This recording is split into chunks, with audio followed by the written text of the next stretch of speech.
cito también a él, como todas las personas que han pasado por esta mesa, se ha empeñado. Y bueno, voy a dar unas cuantas notas biográficas y bibliográficas de José Antonio.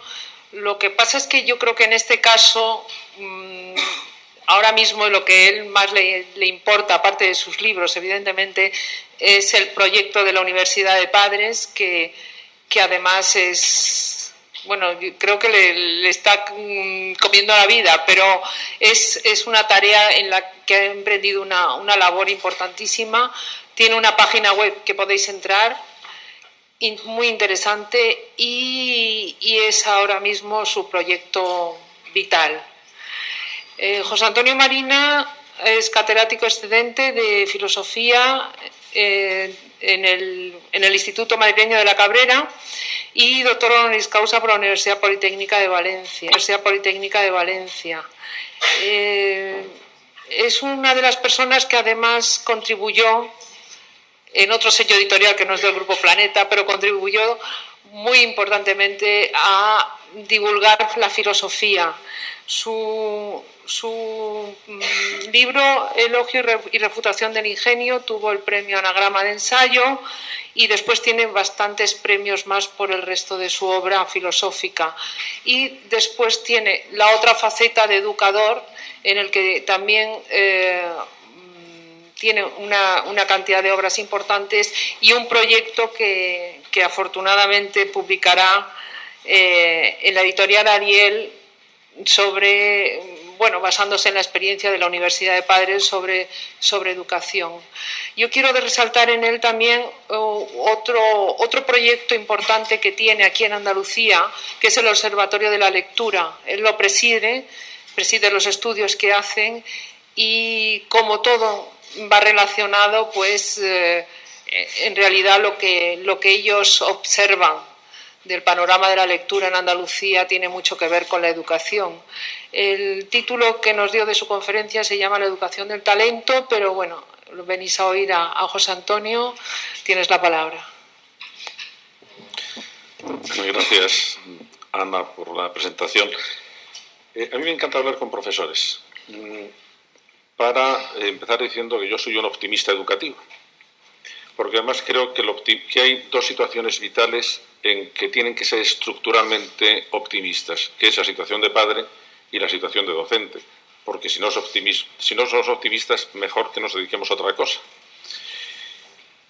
Y casi todo lo que yo he aprendido sobre educación lo he aprendido de animales, y no es porque haya tenido profesores animales en la facultad, porque yo llegué a la pedagogía por otro lado, sino por tres anécdotas. La primera es una anécdota, recuerdo, de un profesor de pedagogía americano. Entró y dijo a sus alumnos: miren ustedes, he dedicado este verano a enseñar a hablar a mi perro. Está ahí fuera, entonces si ustedes quieren, le digo que pase y que les haga una demostración. Los alumnos aplaudieron con entusiasmo, entonces el profesor salió, introdujo al perro, el perro se sentó delante del estrado. Pasaron 5 minutos, el perro no dijo nada. Pasaron 10 minutos, el perro no dijo nada, y ya un alumno se levantó y dijo: señor profesor, su perro no habla. Y el profesor dijo: bueno, esto les va a servir mucho para su profesión. Yo he dicho que he enseñado a hablar a mi perro, no que mi perro haya aprendido. Bueno, tenía razón antes Francisco al decir: el aprendizaje se da siempre por parte del alumno. Eso es siempre en primera persona. En último término, el acto de aprender es un acto personal e intransferible. Aprende el alumno y si no, pues no podemos hacer nada. El segundo ejemplo era de un caballo. En los años 20 apareció en Berlín un tal profesor von Osten diciendo que había enseñado las 4 reglas aritméticas a un caballo, que ha pasado a los libros de psicología como Hans el Listo. Y que entonces pedía al Instituto de Ciencias de Berlín que investigara el caso. El procedimiento que seguía el profesor von Osten es que enseñaba al caballo una hoja donde estaba el problema que tenía que resolver, 7 por 7. Y después le enseñaba varias cartulinas, en una estaba la respuesta verdadera y en las otras eran respuestas falsas. Entonces, cuando llegaba la respuesta verdadera, el caballo daba con la pata en el suelo. En presencia del profesor von Osten, en ausencia del profesor von Osten, y por fin los miembros del Instituto de Berlín dieron un informe que se notaba que estaban muy cabreados, diciendo: no creemos que el caballo, no creemos que Hans haya aprendido las 4 reglas aritméticas, pero se comporta como si lo hubiera aprendido. El único que debía estar más molesto que los demás, que fue el profesor Funks, que también ha pasado a la historia solamente por esto, siguió estudiando el asunto y por fin descubrió qué es lo que había pasado.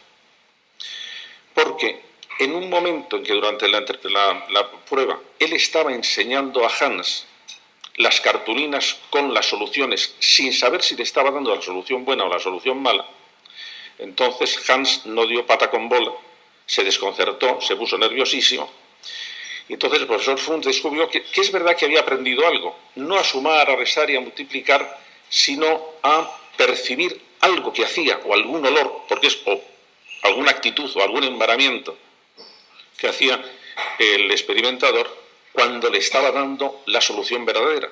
Entonces, cuando veía eso, no sabía qué era, daba con la pata, le daban un poco de azúcar y ya está.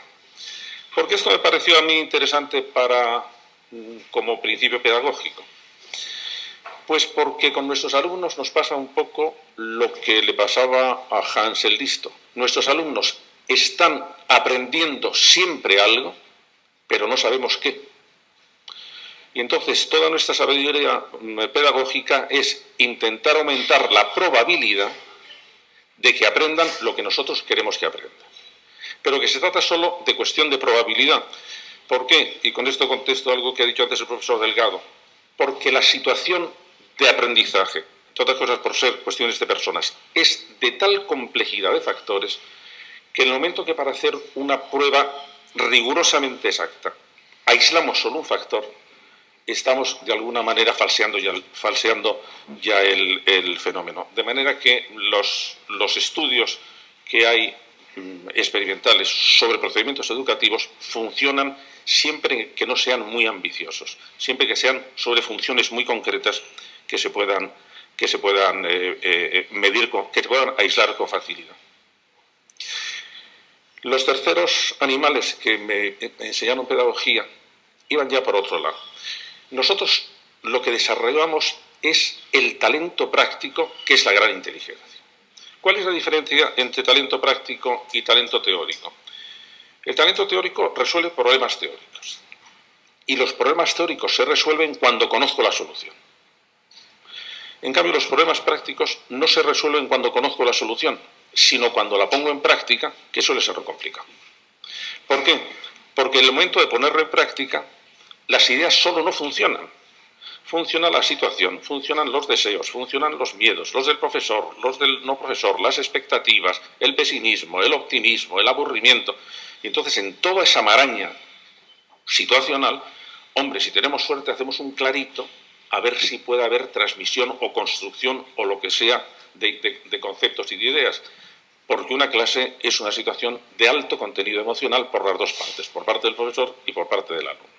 Y entonces lo que en teoría parece que iba a funcionar, a lo mejor en la práctica no funciona. Y ese es el ejemplo que yo pongo a mis alumnos. En los años 50 del siglo pasado hubo en China una plaga de ratas que se comía las cosechas de arroz. Entonces el gobierno, que no tenía dinero para una campaña sistemática de derratización, se le ocurrió una idea teóricamente magnífica. Somos 1.000 millones de chinos, si cada chino mata 3 o 4 ratas, nos quitamos de en medio la plaga de ratas en un pispás. Y para motivar al chino a que matara ratas, quien se presentaba con un cadáver de rata en la comisaría, se le daba una propinilla. ¿Por qué no funcionó? Pues porque el gobierno no pensó que los campesinos iban a hacer cuentas y a comprobar que era más rentable criar ratas que plantar arroz. Y entonces metían las ratas en las jaulas, dejaban que se reprodujeran, hacían la escabechina de ratas, cobraban y ya está.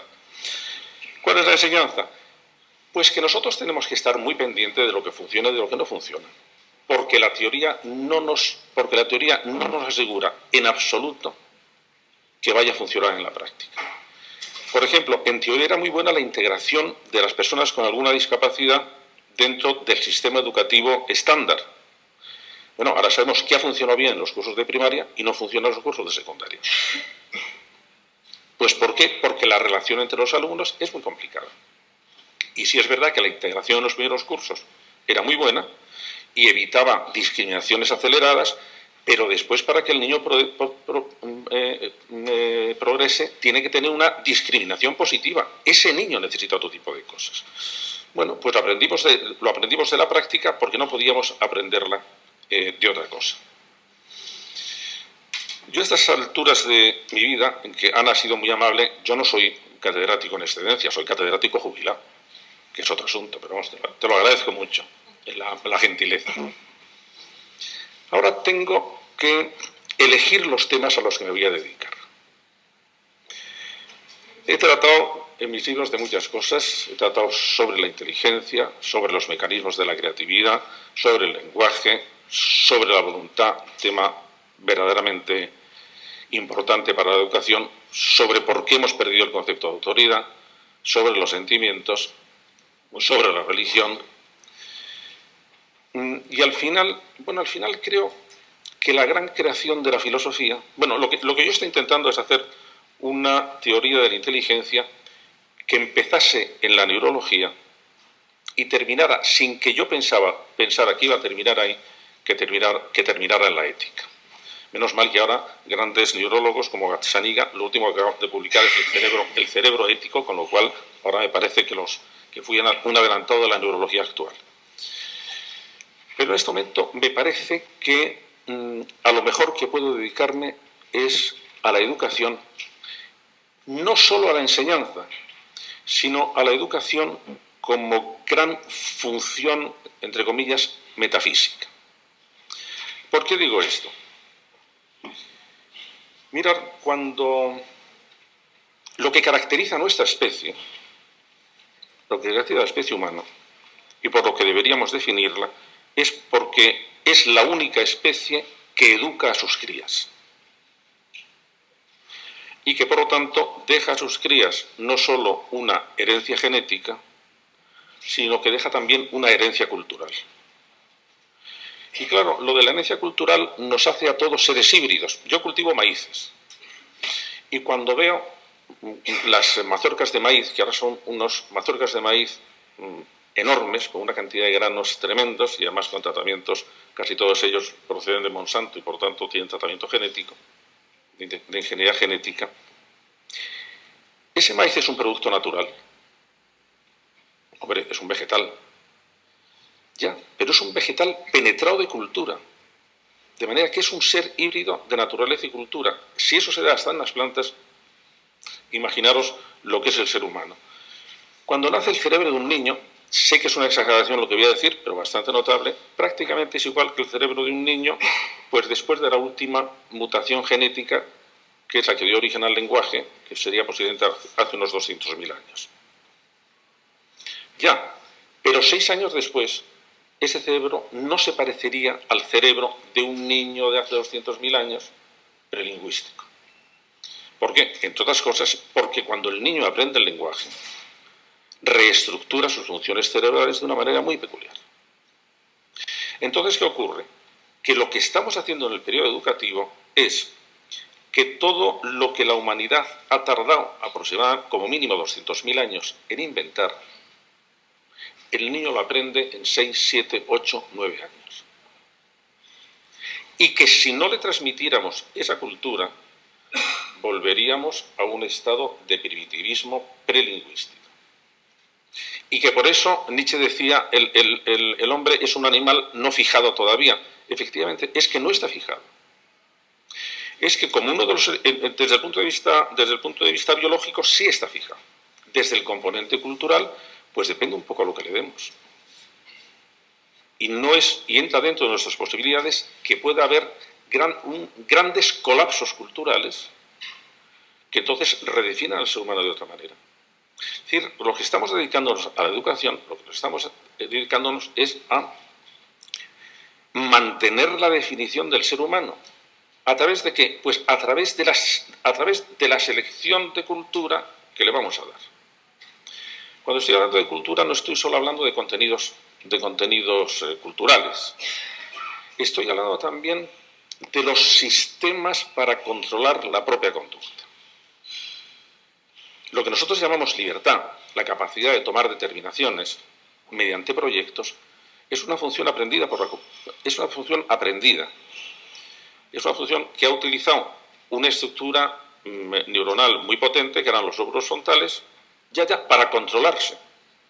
Y podemos seguir el momento en que el niño aprende a gestionar su propio cerebro para controlar la acción, que es un periodo que va hasta los 6 años posiblemente. Y eso es lo que estamos enseñando. Y cuando estamos hablando de educación, por lo tanto, estamos hablando de que estamos constituyendo las estructuras básicas de una persona humana. Y sin educación no lo hay. Y tenemos casos muy tristes.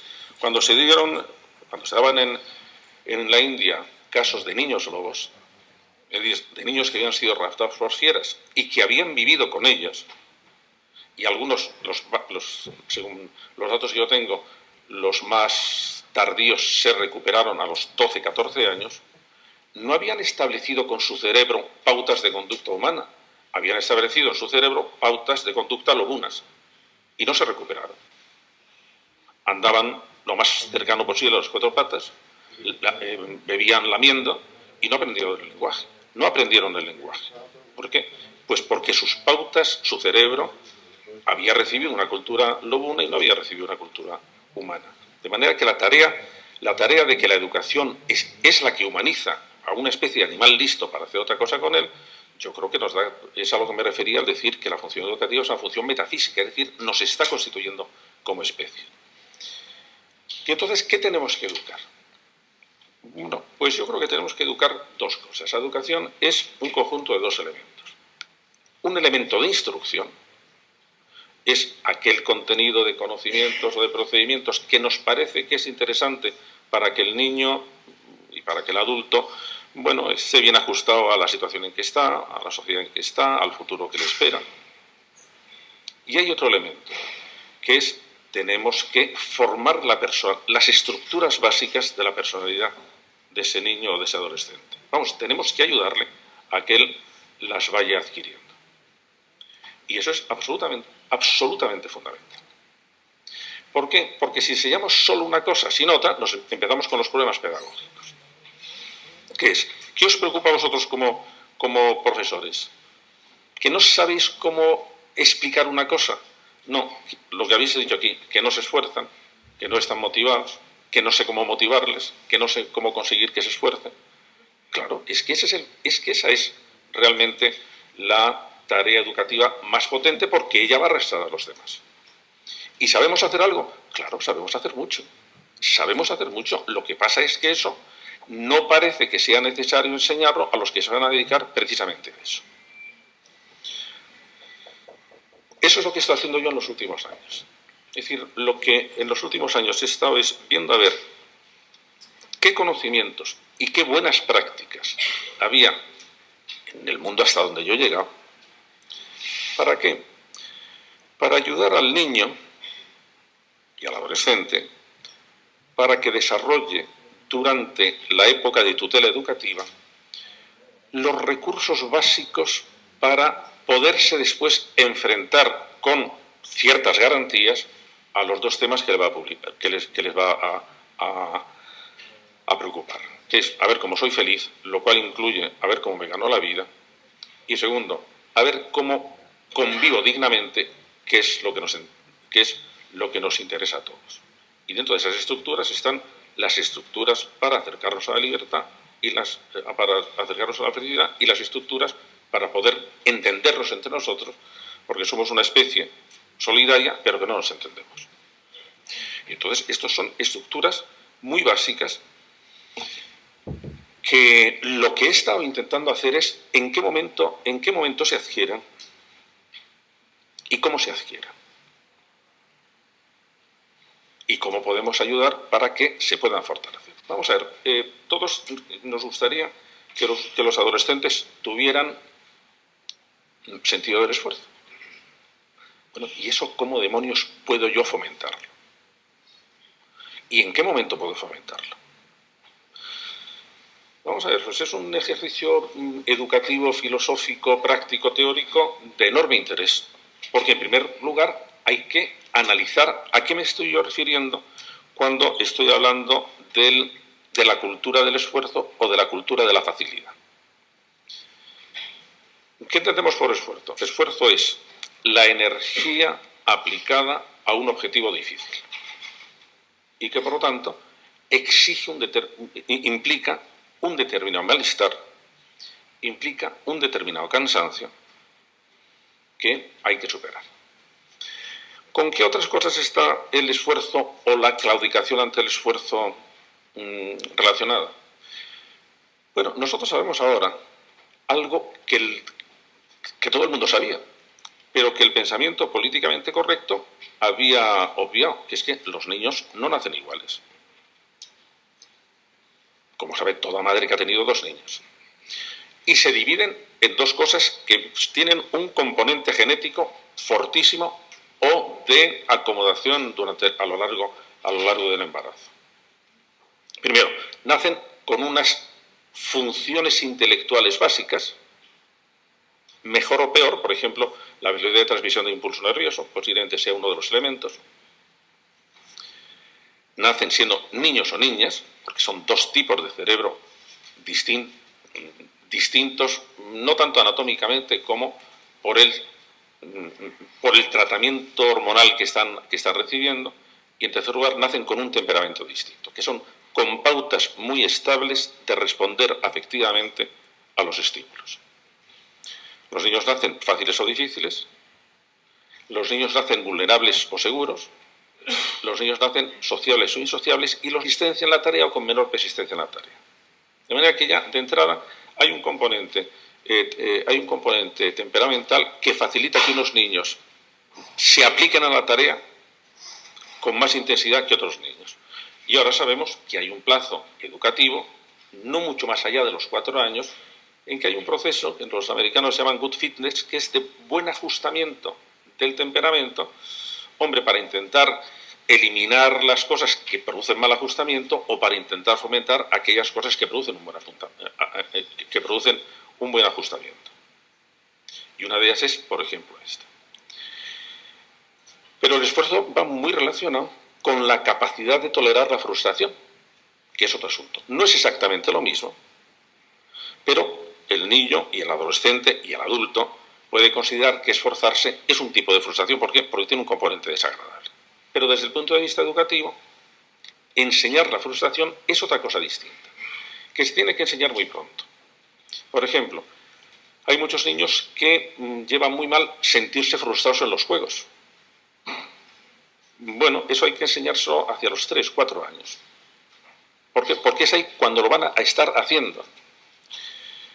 Los niños, hay un momento en que el esfuerzo están verdaderamente dirigidos al esfuerzo. Erich Fromm, que decía muchas cosas muy raras, pero en esa me parece que tenía razón, hizo un estudio que se titulaba ¿Es verdad que todos los seres humanos son perezosos? Y llegaba a la conclusión de que no, que hay un componente, que hay una motivación de causalidad, que todos queremos sentir que lo que hacemos produce causas, o sentir que perfeccionamos nuestra forma de hacerlo. Bueno, y ese es uno de los componentes básicos de cualquier tipo de motivación. Los niños, como los adultos, lo hacemos por 3 cosas. O porque nos da placer, o porque nos permite vincularnos socialmente con los demás y ser reconocidos por ello, o porque nos hace sentirnos importantes, creadores, expansivos, con más posibilidades. Cuando el niño nace con las 2 primeras. Nace buscando el bienestar y nace buscando la vinculación social. Pero a los 3 años dice algo que no debíamos olvidar nadie de los que nos dedicamos a educación, y no olvidarlo nunca, porque necesitamos decirlo hasta el momento de nuestra muerte. Pero nos da vergüenza. El niño hacia los 3 años dice, todos, mamá, mira lo que hago. ¿Qué está pidiendo el niño? El niño lo que está, primero, sintiendo que progresa y pidiendo que alguien se lo reconozca. Bueno, ese es el gancho educativo que tenemos. Es decir, uno de los derechos fundamentales de los niños es todo niño debe tener su minuto de éxito. Su minuto de éxito conseguido por él, no por una especie de bobalicona excitación de su autoestima. No, no, que el niño se sienta eficaz. Porque cuando el niño se siente eficaz por haber hecho algo, es tan sumamente maravillosa esa experiencia, como lo es para nosotros, que el niño va a querer repetirla. Va a querer volver a sentir esa satisfacción de haber hecho algo. Bueno, estas son las cosas que tenemos de la motivación. Entonces, el niño a los 2 años y medio, a los 3 años, que está queriendo progresar, es el momento de llevarle a un tipo de endurecimiento en la acción. ¿Por qué es tan importante el deporte? Aparte de porque una de las pocas cosas que la neurociencia en este momento nos ha dicho clarísimamente acerca de los fenómenos de aprendizaje es que el ejercicio físico mejora la memoria. Mejora la memoria. Mejora la memoria. Bueno, estaría estupendo que pudiéramos introducir más ejercicio físico dentro del periodo de horario escolar. ¿Por qué? Porque mejora los mecanismos de la memoria. Y además endurece. Y además el cansancio forma parte del mecanismo normal. Por eso a mí me gusta decir a mis alumnos y a mis colegas que nos debíamos considerar no llamarnos ni maestros ni profesores, llamarnos entrenadores. Ah, sí, yo soy tu entrenador en matemáticas. ¿Y eso qué significa? Que un entrenador no juega. Los que juegan son los otros. Si yo no puedo jugar por ti, tienes que jugar tú. Yo sé cómo tienes que jugar. Yo sé cómo tienes que jugar. Y por lo tanto, tú dime si quieres jugar o no quieres jugar. Porque es así, esa es una decisión que vas a tomar tú. Entonces ya veis cómo a lo largo de todo el periodo educativo, por ejemplo, no nos estamos dando cuenta de que los 2 últimos grados de primaria son absolutamente fundamentales. 10, 11, 11, 12. Porque es el momento en que tenemos que resolver allí una serie de problemas que, como no se resuelvan, antes es demasiado prematura y después no los van a resolver porque en secundaria tenemos muy poca capacidad de resolver esos problemas. Que son, por ejemplo, el problema de la agresividad, que son, por ejemplo, el problema de la timidez o del miedo, que son el problema de la dificultad de relacionarme con los demás, y que es uno ya muy académico, que como no tengan comprensión lectora, en secundaria no se la damos. De manera que tienen que salir con eso, porque si no se van a hundir. Se van a hundir porque el paso secundario es un reto evolutivo. Y en los retos evolutivos se cargan, que se dan en varios momentos de la vida del niño, del adolescente, del adulto y del viejo, son momentos en que tiene que poner en juego todos los recursos que ha sido capaz de asimilar y todos los que pueda tener alrededor. El momento del paso secundaria es un reto evolutivo muy complicado, porque al chico y a la chica se le están mezclando muchas cosas. Pero yo acabo ahora de venir de Harvard y ahora están dando allí desde la neurología, están dando una visión de la adolescencia absolutamente distinta. Están viendo que, aunque habíamos repetido durante muchos años que el gran momento expansivo del conocimiento son los 6 primeros años, porque es cuando la riqueza en la formación de sinapsis va a toda velocidad y que luego empieza la poda, pues ahora, por lo visto, a partir de los 13-16 años, es un momento otra vez de enorme sinaptogénesis. Y que lo que le pasa al chico y a la chica no es tanto la descarga hormonal y que se le cruzan los hilos, como que está teniendo muchos hilos. Y que es como si lo hubiéramos puesto de conducir un 600 a conducir un Ferrari. Bueno, el topetazo está casi seguro. Pero cuando le explicamos a los chicos que lo que tienen que hacer en esa edad es aprender a gestionar su cerebro, ese tipo de orientaciones pues dan resultados, porque se está sintiendo protagonista de lo que está haciendo. Entonces, después de todo esto, cuando ya queremos fomentar el esfuerzo, no como dato de personalidad, que hay personas tenaces y personas velidosas, sino respecto de una tarea, entran en juego otros procedimientos para intentar fomentar el esfuerzo para una tarea concreta. Y esas son las herramientas educativas que tenemos, que son muy pocas. Y que lo que tenemos que hacer es saber cómo las utilizamos. Bueno, ¿para qué os explico todo esto? Porque cuando hacemos todo esto linealmente, secuencialmente, durante 16 años, nos damos cuenta de que esas habilidades, de que esos recursos se van construyendo cada uno en su momento. Lo que hizo Piaget con la secuenciación de la formación de conceptos es que se dan muchas otras cosas. ¿En qué momento se aprende el miedo? Bueno, se puede aprender en cualquier momento, por desgracia. Pero hay, bueno, momentos, no tanto el miedo como en qué momento se va buscando su antídoto, que es la seguridad en uno mismo. Pues tiene fundamentalmente tres momentos importantes. Los tres primeros años, porque se van creando la seguridad básica a través de las relaciones de apego. El segundo periodo, que es a partir de los 3, 4, 5, 6 años, que se van creando la confianza en la propia competencia, si sabemos hacerlo. Y una ya posterior, para mí en el último curso de primaria, que es cuando el niño tiene que aprender a reafirmar su personalidad y a reafirmar su identidad y a reafirmar su dignidad, lo que ahora se llama educación en la asertividad, que va por ahí. Y con eso entra en la secundaria, digamos, pertrechado con una gran seguridad que le va a permitir un juego, le va a permitir enfrentarse con los problemas. De todo esto sí es verdad que sabemos mucho. Lo que pasa es que lo que sabemos mucho y los programas que están mejor contrastados son muy fragmentados. Para estas cosas, para este tipo de cosas que van desde la valentía, como capaz. La valentía es el no cejar en una actividad por la dificultad que entraña. La seguridad en sí mismo. Una visión del mundo como lugar de posibilidades. La educación en la posibilidad es enorme, porque cuando educamos en la educación en la posibilidad, que es, ¿os acordáis aquella división que hacía Freud? El niño vive bajo el principio del placer y los adultos vivimos bajo el principio de la realidad, y la educación permisiva no permite pasar de uno a otro, y entonces los niños, los adolescentes y los jóvenes se nos quedan en un régimen bajo el principio del placer y de ahí no les sacamos. Pues es que esa distinción no es verdadera, porque hay un tercer elemento. Entre estar regidos por el principio del placer y estar regido por el principio de la realidad, está regido por el principio de la posibilidad. Es que tengo que encontrar posibilidades. Y eso depende de mí. Depende de que se me ocurra. Depende de que haya configurado dentro de mí una idea de la realidad con muchos caminos. Y eso, pues el niño lo está aprendiendo.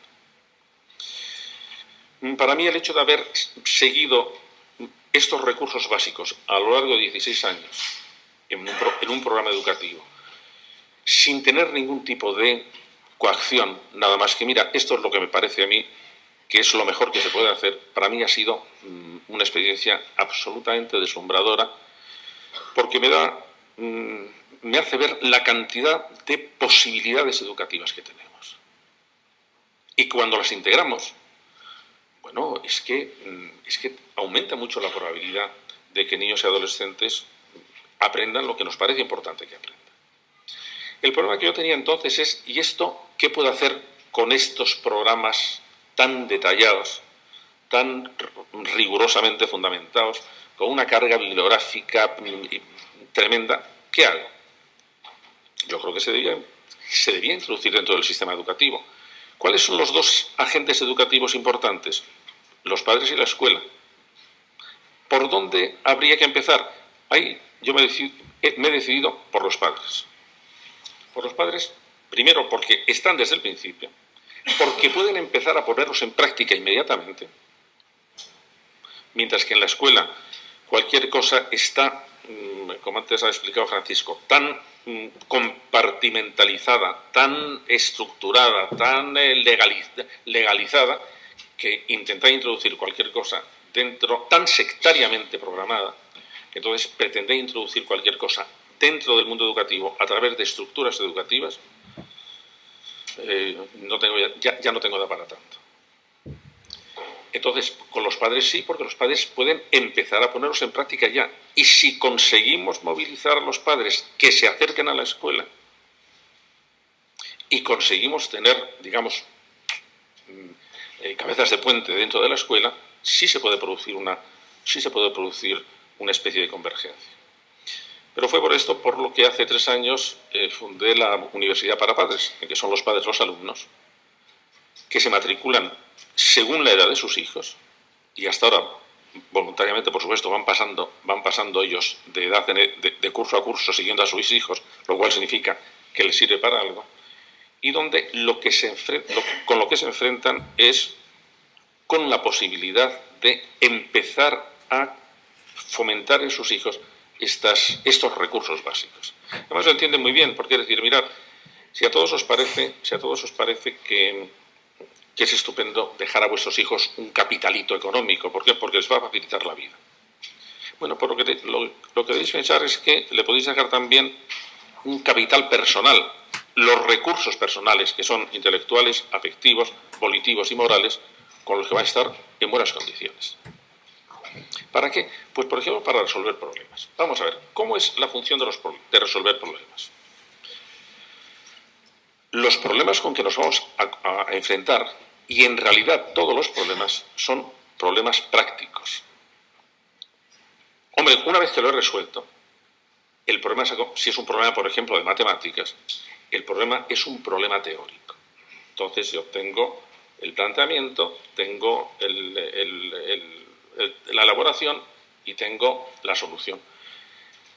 Yo recuerdo que Miguel de Guzmán, que es uno de los grandes, de las personas que más ha hecho en España por la didáctica de las matemáticas, que curiosamente sus libros de texto a mí me parecen malísimos, pero los libros que tiene de resolución de problemas, de cómo se resuelven problemas, a mí me parecen brillantísimos.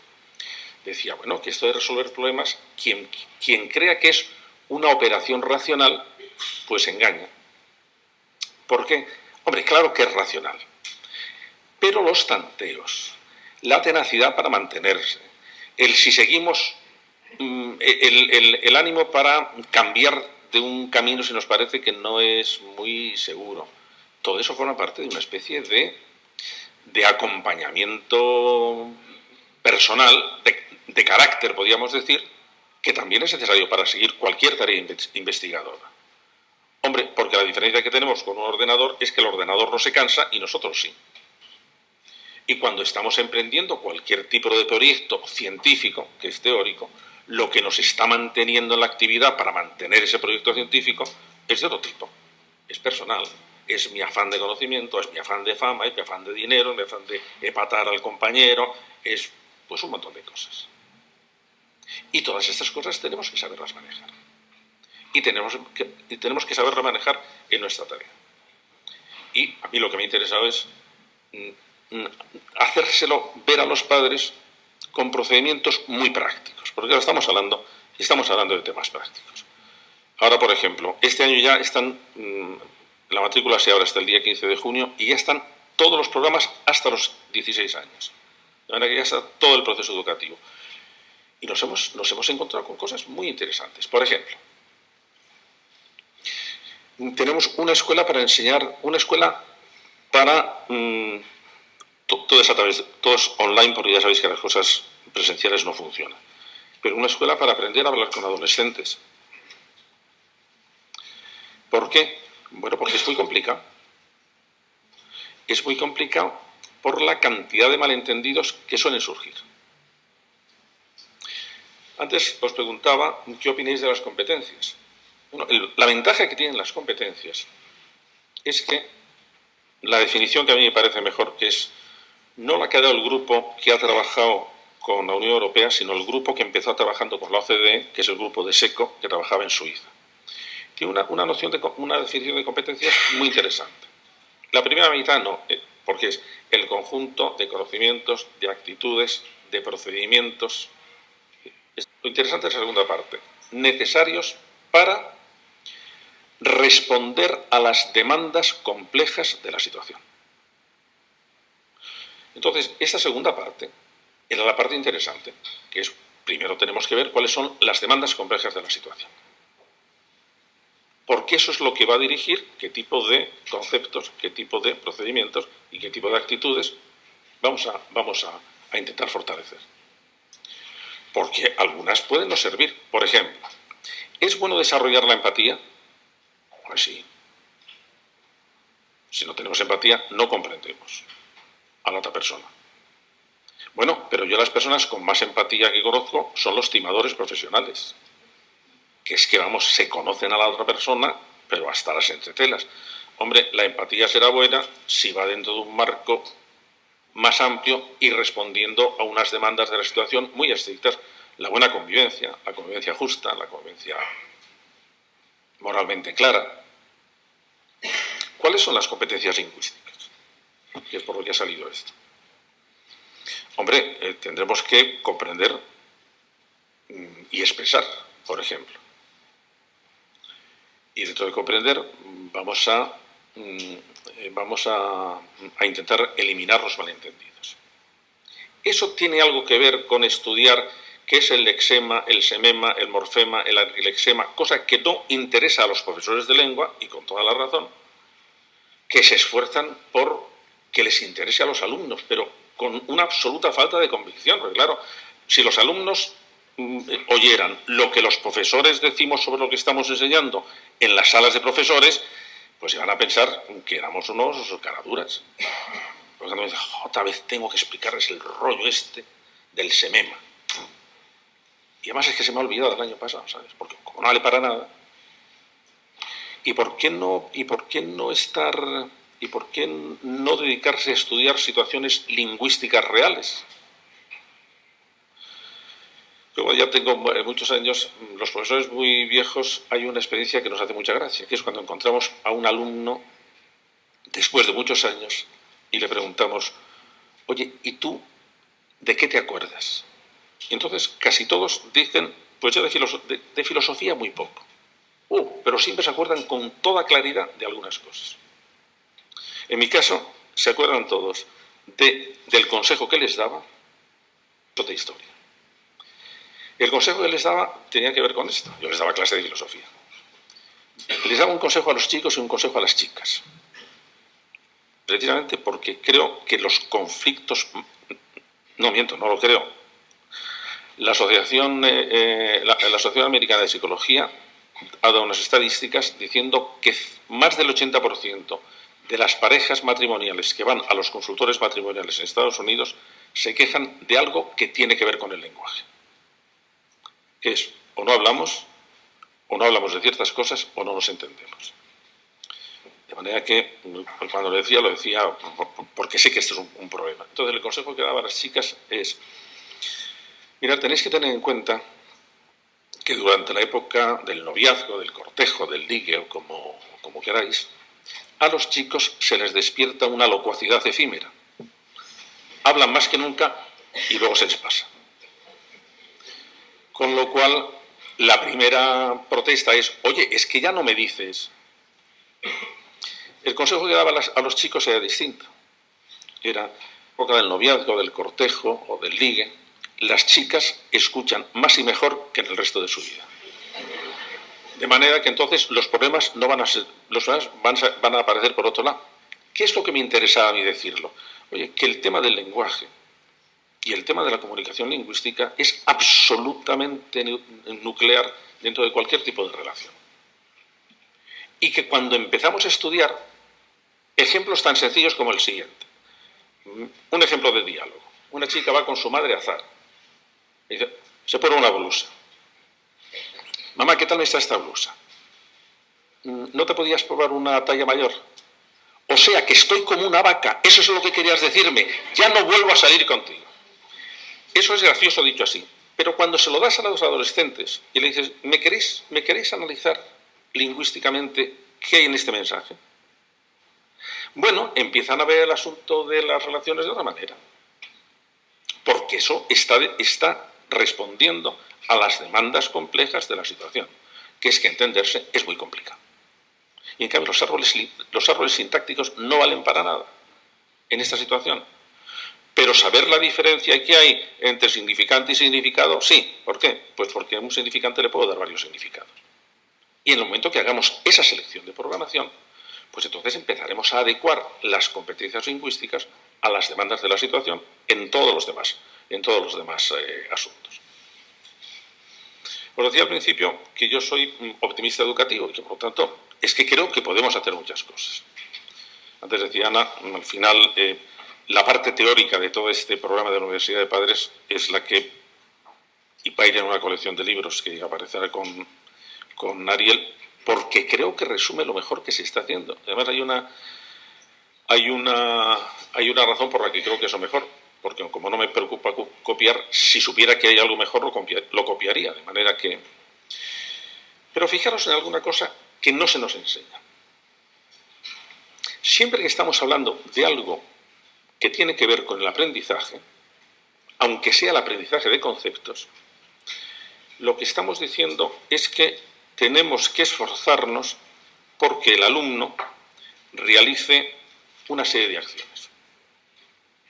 Y que si no las realiza, acciones mentales, por supuesto, y que si no las realiza, no va a aprender. Tened en cuenta que hay un aprendizaje espontáneo, que es aquellas cosas que se graban en la memoria espontáneamente. Nosotros estamos en otro terreno, en el del aprendizaje dirigido. Es decir, cuando intencionalmente queremos que aprendan una serie de cosas. Y eso no lo van a hacer si el alumno no hace un tipo de cosas. Tiene que atender queriendo aprender, porque es absolutamente fantástico cómo la actitud de aprendizaje moviliza, gestiona el cerebro de una manera distinta. No es únicamente la atención, es una atención especialmente capaz de captar cosas. Y que por lo tanto hay que fomentarla. Es lo que se suele decir, este chico tiene que estar motivado. Bueno, luego tiene que realizar una serie de actividades mentales. Actividades mentales que pueden ser más o menos activas. Por ejemplo, expresarse es una actividad más activa que leer. Por eso no creéis que estamos acertando en insistir tanto en la lectura. La lectura es imprescindible porque es nuestro campo de acción, nuestra puerta de entrada al mundo de la cultura. Lo recibimos por ahí. Pero la lectura es muy pasiva. La lectura es muy pasiva. Es más complicado pensar que leer. Y cuando decimos que los niños, las niñas, los adultos o las adultas tienen que leer, no es para que se queden leyendo. Es decir, ¿no nos parece que sea un modo maravilloso de vida yo me levanto por la mañana, me pongo a leer y estoy leyendo literatura fantástica, lo que sea, hasta las 10 de la noche? ¿Y para qué hace eso? Puede decir, para divertirme. Ah, bueno. Pero el argumento de hay que leer porque es muy divertido tiene un recorrido muy cortito, porque en el momento que dices, pues mire usted, a mí me divierte más bailar el tango, pues se acaba la discusión. Pues tú te quedas con la lectura y yo me quedo con el tango.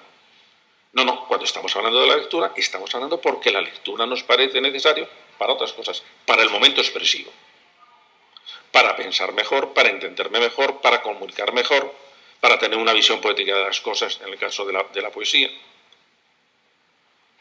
Porque es eso lo que tenemos. Entonces ocurre que la actitud activa es uno de los grandes recursos que tenemos que fomentar en nuestros niños.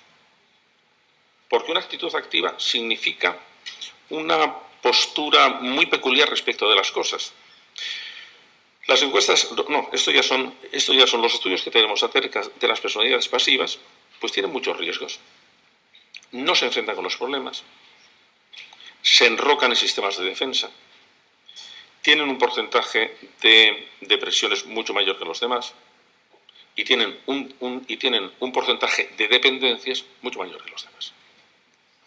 Y pues así, pues mira, pues es que tenemos aquí un objetivo educativo muy bonito, que es cómo conseguimos que un niño tenga una postura activa ante las cosas y ante la propia gestión de sus actividades mentales. Bueno, pues esas cosas forman parte de la estructura básica, porque va a servir para resolver problemas de matemáticas, para resolver problemas de convivencia, para resolver problemas en clase, para resolver problemas en casa. Tendremos que ver eso cómo lo hacemos. Claro, el hecho, ¿qué es mejor, que sean optimistas o pesimistas? Hombre, que sean optimistas. Pero eso se nace. No, eso se aprende. Por ejemplo, ¿sabéis vosotros seguro que lo sabéis, la importancia que tiene el enterarse de cómo se habla el niño a él mismo cuando se pone a estudiar? Los niños hacen como todos, que nos estamos hablando y comentando lo que hacemos continuamente. Los estudios que tenemos acerca de esa habla interior que disuade de estudiar, pues son absolutamente contundentes. Como un niño se sienta a decir, ¡jo, este rollo! Y además, además es que no me entra. Bueno, como no me entra nada, también es que la maestra da una... ¿Qué pelma le ha dado con esto? Ese tipo de habla interna, está disuadiendo, está desconectando los procedimientos de aprendizaje. Oye, pues a lo mejor es que tenemos que enseñarle a hablarse a él mismo como antecedente para fomentar el hábito del estudio. Pero volviendo a la clase de lengua, vamos a ver, siempre que estamos hablando del lenguaje en clase de lengua, decimos que es un fenómeno muy clarito. Hay un emisor, hay un receptor y hay un mensaje que pasa de uno a otro. Fantástico, hombre, claro. Pero con este esquema, ¿me queréis explicar por qué nos estamos hablando siempre a nosotros mismos? ¿Por qué nos hacemos preguntas? ¿Quién hace la pregunta? Yo. ¿A quién? A mí. ¿Quién la va a responder? Yo. ¿A quién? A mí. ¿Pero por qué tanta vuelta? Pues por una razón sencillísima. Porque mientras que la memoria de reconocimiento funciona autónomamente, la memoria de evocación funciona mejor si la dirigimos mediante la palabra. Y por eso nos hacemos preguntas. Porque el niño aprende a buscar en su memoria, contestando preguntas de fuera primero y luego contestando preguntas de dentro. Y por lo tanto, ¿por qué la técnica más eficaz para niños impulsivos, niños pequeños, impulsivos? Eso que se llama la técnica de las autoinstrucciones de Meijenbaum. Porque enseñamos al niño a que se hable a él mismo para regular su propio comportamiento. Eso fue la gran obra de un neurólogo genial, de Alexander Luria, que descubrió que el lenguaje era el mecanismo fundamental de control de la propia conducta. Y por lo tanto, cuando cuidamos el habla interna, estamos haciendo una cosa muy importante. Y hay que atender. En la adolescencia, pues hay que intentar saber cómo se están contando los adolescentes su vida. Porque si se la cuentan mal, pues van a ir de cráneo. Eso tiene que ver con... Ojalá pudiéramos introducir esto dentro de las lecciones de lengua. Cuando un chico o una chica lo que le pasa se lo está interpretando él a sí mismo, por ejemplo, en clave de culpabilidad, pues fatal. Pero si se la explica en clave de excusa, que siempre tiene la culpa al otro, pues fatal también. Y que estos son mecanismos muy sutiles, muy reales, que ahora los conocemos y que por lo tanto debíamos introducirlos dentro de nuestra práctica de todos los días. Pues no hace falta tampoco ser psicólogos o pedagogos, si son cosas muy elementales en el momento que las tienes. Tanto es así que también los padres deberían tenerlo, porque los padres están configurando, por ejemplo, la explicación que se dan los niños de por qué les pasan las cosas. Eso es lo que hace que un niño sea pesimista o optimista. Por ejemplo, si utiliza palabras absolutas como siempre, todos, nunca, para explicarse lo que le pasa, nunca voy a tener un amigo. No, que es decir que Pepito no quiere jugar hoy contigo. Pero si dices nunca tener un amigo, eso está explicando las cosas de una manera distinta. ¿Y con todo esto qué hacemos? Bueno, pues aprenderlo, practicarlo y ponerlo en práctica, sabiendo que no es una cantidad gigantesca de cosas. ¿Cuáles son las herramientas que tenemos nosotros para educar? Sea lo que sea. Queremos motivar, pero ¿cómo motivo? Queremos fomentar el esfuerzo, pero ¿cómo fomento el esfuerzo? Queremos comprender, pero ¿cómo consigo que comprendan? Queremos que no sean agresivos, pero ¿qué hacemos? Bueno, pues mira, una de las cosas más sorprendentes por lo sencillo es que las herramientas que tenemos para educar son poquísimas, siempre las mismas, Y lo único que tenemos que hacer es aprender en qué casos funcionan una y en qué casos no funcionan. ¿Cuál es la primera? Bueno, la primera es eliminar las dificultades. Los niños y los adultos y los jóvenes pueden tener muchas dificultades para hacer una actividad. Es lo que nos pasaba con los niños disléxicos. Pero vamos, si tenían una dislexia, ¿cómo iban a poder entender lo que hacían? Es ahora, cuando estamos diagnosticando tantos niños con hiperactividad, solamente en un 2% de los casos, según las estadísticas que yo tengo, son hiperactividad. Los otros son niños que no han aprendido a regular su comportamiento. Bueno, vamos a ver cómo lo hacemos. Hay que quitar primero algunos de los obstáculos, algunos pueden ser escolares. Los niños se empeñan, o los adolescentes se empeñan en estudiar en ambientes muy ruidosos. Y aunque es verdad que están manejando la atención de una manera distinta, como lo hacíamos yo todavía pertenezco a una edad donde nos costaba mucho trabajo estudiar con música. Era la época pre-hilo musical. Tanto que cuando apareció el hilo musical, la gente decía, pero vamos a tener música todo el día en una casa, en una consulta. Bueno, la música era una cosa muy puntual. Ahora no, ahora los chicos atienden muy bien hasta con 3 y 4 canales distintos. Posiblemente saltan de uno a otro con mucha rapidez, pero lo cierto es que atienden en paralelo con mucha facilidad. Pero hay algunas veces que se pasan. Bueno, eso es eliminar obstáculos. ¿Y después qué tenemos? Hombre, lo más elemental, tenemos el premio. Todos los seres vivos evolucionados, animales evolucionados, tienden a repetir la conducta que es premiada. ¿Vale para todo? Vale para casi todo, si descubrimos qué es lo que resulta un premio para esa persona concreta. Porque podemos no saberlo. Segundo gran recurso, el castigo. ¿Vale para todo? No, no vale para todo. Pero para algunas cosas vale de una manera absolutamente fantástica. No vale para fomentar conductas, pero vale para evitar conductas. Y entonces, cuando haya conductas muy concretas que se quiere evitar, bueno, a ver por qué el carnet de puntos ha funcionado. Pues ha funcionado porque el otro no había funcionado. Y eso, en cambio, ha funcionado. Lo que pasa es que tenemos que ver, si yo quiero fomentar el hábito de la lectura, el castigo pues no me vale para nada. Si yo quiero que un niño no meta los dedos en un enchufe, el castigo sí vale para él. Tercera cosa. En algunos casos el modelo es lo principal. La tendencia a imitar es una tendencia fortísima en los seres humanos.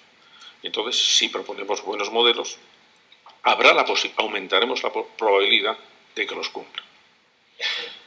Solamente aumentamos la probabilidad, pero el modelo, sobre todo en los hábitos de comportamiento, en los hábitos morales, es muy importante. Cuarta cosa, las creencias básicas que tenga el niño. Si yo quiero cambiar la conducta de una persona, uno de los procedimientos que tengo es cambiar las creencias que tiene el niño. Por ejemplo, uno de los obstáculos que tenemos, sobre todo en secundaria, para que los niños no estudien, es que la figura del empollón tiene muy mala fama. Y entonces hay adolescentes que les gustaría estudiar, pero que no estudian porque piensan que van a ser expulsados del grupo.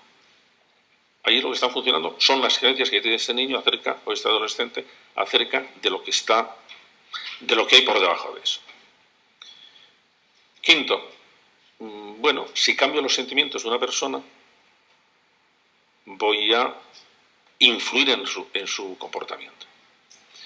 Por ejemplo, si yo explico una cosa con entusiasmo, es muy fácil que contagie mi entusiasmo al alumno. Y si lo explico con desánimo o con desgana, pues se voy a contagiar mi desgana. De manera que ahí estamos jugando con un tipo de acción sobre los sentimientos de esa persona. En las escuelas de Estados Unidos, por ejemplo, dan muchísima importancia, y nosotros no lo hacemos, al sentimiento de pertenencia del alumno a una escuela.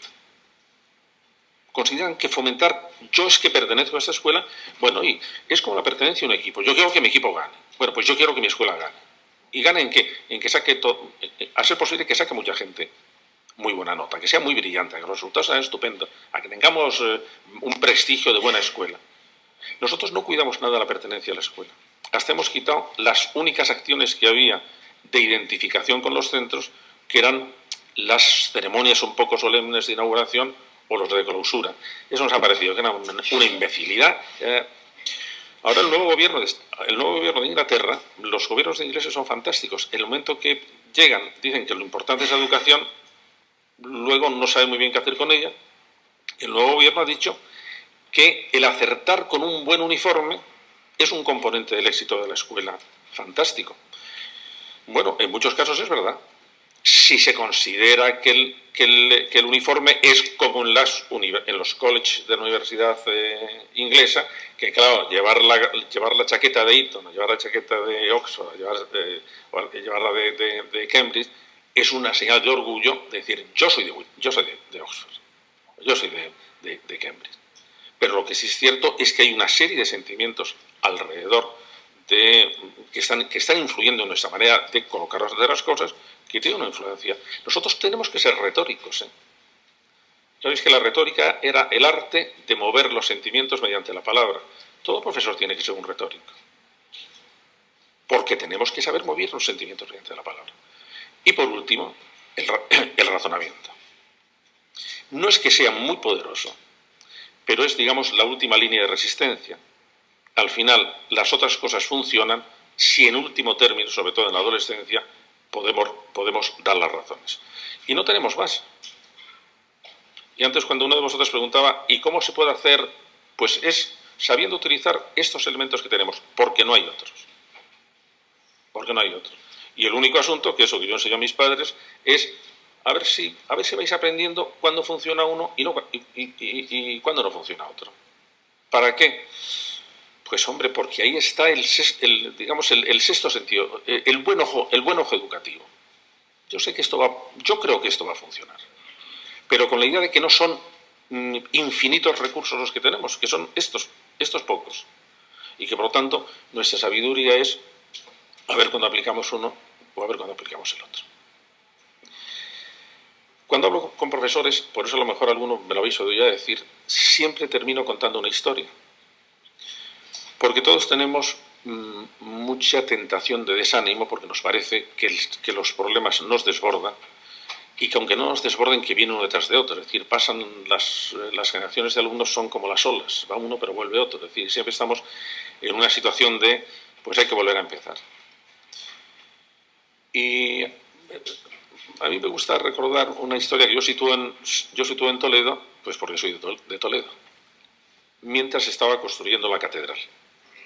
Entonces un paseante, que ya tenía esa afición tan nuestra de que no hay nada que nos divierta tanto como ver trabajar a otros, pues estaba viendo a ver cómo se construía la catedral. Y llega al sitio donde están los canteros, y con el mazo y con el cincel. Entonces se acerca el primer cantero y le pregunta, oiga, ¿y usted qué está haciendo?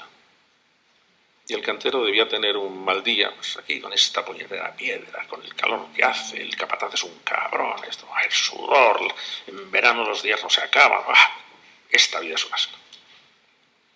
Pasa el segundo cantero, que estaba haciendo lo mismo, y le pregunta, oye, ¿y usted qué está haciendo? Haciendo un cubo con esta piedra porque estamos haciendo ahí un muro. Pasa el tercer cantero, que estaba haciendo una pregunta, oye, ¿y usted qué está haciendo? Y el cantero le contesta muy entusiasmado, estoy construyendo una catedral. Vamos a ver, el asunto está que los tres canteros estaban haciendo lo mismo, sin duda alguna. En los tres casos molesto. ¿Qué es lo que estaba cambiando? ¿Qué es lo que cambiaba? Pues cambiaba el significado que estaban dando a lo que estaban haciendo. Y eso yo creo que nos pasa a todos. Los tres estaban haciendo una cosa muy pequeñita. Ya. Pero el tercero sabía que lo que él hacía sería pequeñito, pero el proyecto en que estaba era muy grande. Y eso le permitía conseguir algo que necesitamos todos. Todos queremos salvarnos de la insignificancia. Todos queremos salvarnos de la insignificancia. No queremos ser insignificantes. No queremos ser transferibles. Hombre, queremos que el hecho de entrar en una clase o el hecho de levantarnos sea significativo para alguien. Porque es que lo necesitamos. No podemos sentirnos insignificantes. No podemos sentir que no progresamos, no podemos sentir que no estamos haciendo nada significativo. Hablamos mucho del aprendizaje significativo, pero la acción significativa es muy importante. Y entonces, cuando recordamos, sí, ya sé que este chico me está dando, ya sé que delante de todos los chicos todos nos hemos acordado del consejo pedagógico de Antonio Machado, Herodes, qué gran pedagogo. Bueno, de acuerdo, lo pasamos rápido. Estamos recuperando la idea de que lo que hacemos es absolutamente definitivo para la especie humana. Por eso he empezado con eso. Estamos ayudando a redefinir la especie humana. Es que depende de nosotros, de los padres, de los docentes, del resto de la tribu. Que no es un adorno lo que estamos haciendo. Y que los que nos dedicamos profesionalmente a esta tarea de humanización de la especie, tenemos un trabajo que será molesto, pero que es un trabajo muy noble. Y que nosotros respondemos a lo mismo que tenían que responder nuestros alumnos. No podemos intoxicarles de comodidad porque también necesitan vivir una vida noble. Y los que llevamos muchos años sabemos que no es verdad que sean tan miserables como nosotros les pintamos. Y responden también a las llamadas de nobleza. Y responden también a las grandes expectativas. Lo que pasa es que si prescindimos de esas expectativas, les va a pasar como cuando prescindimos de esas expectativas respecto de nosotros mismos. Pues hombre, que nos enganallamos de alguna manera. Por eso me gustaría que todos perteneciéramos al tercer grupo de canteros, porque íbamos a vivir mucho mejor, más contentos y además íbamos a hacer nuestra tarea muchísimo más eficazmente. Pues muchísimas gracias.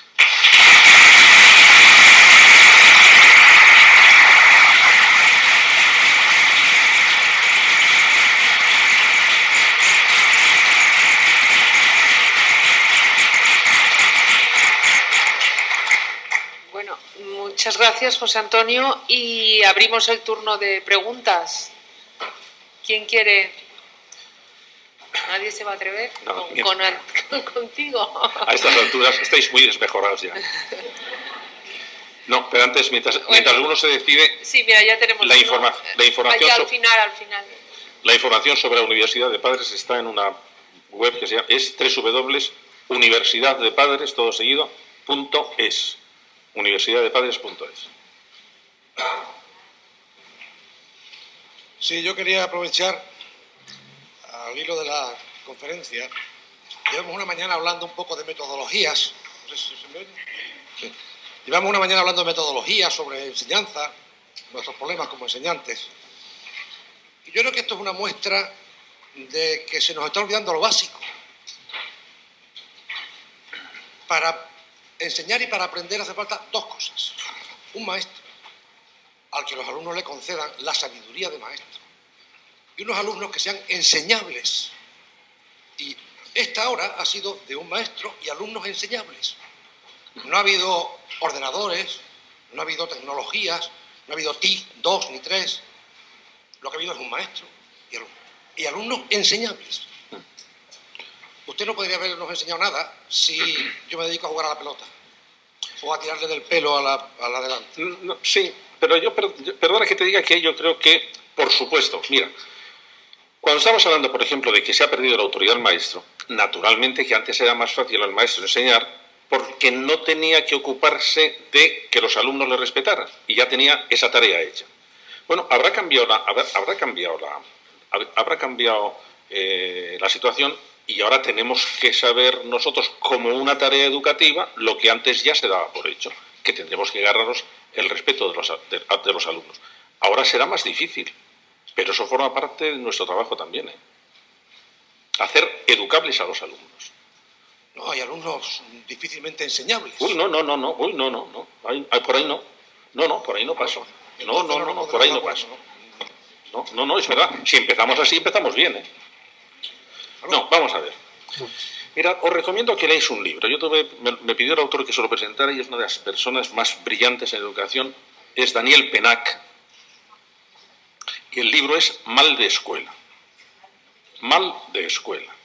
Él fue profesor de secundaria durante mucho tiempo y cuando ya lo dejó, se jubiló, él es un escritor de fama, pues decidió escribir una escuela de la escuela que él había vivido, que es la escuela, él lo llama la escuela de los zoquetes.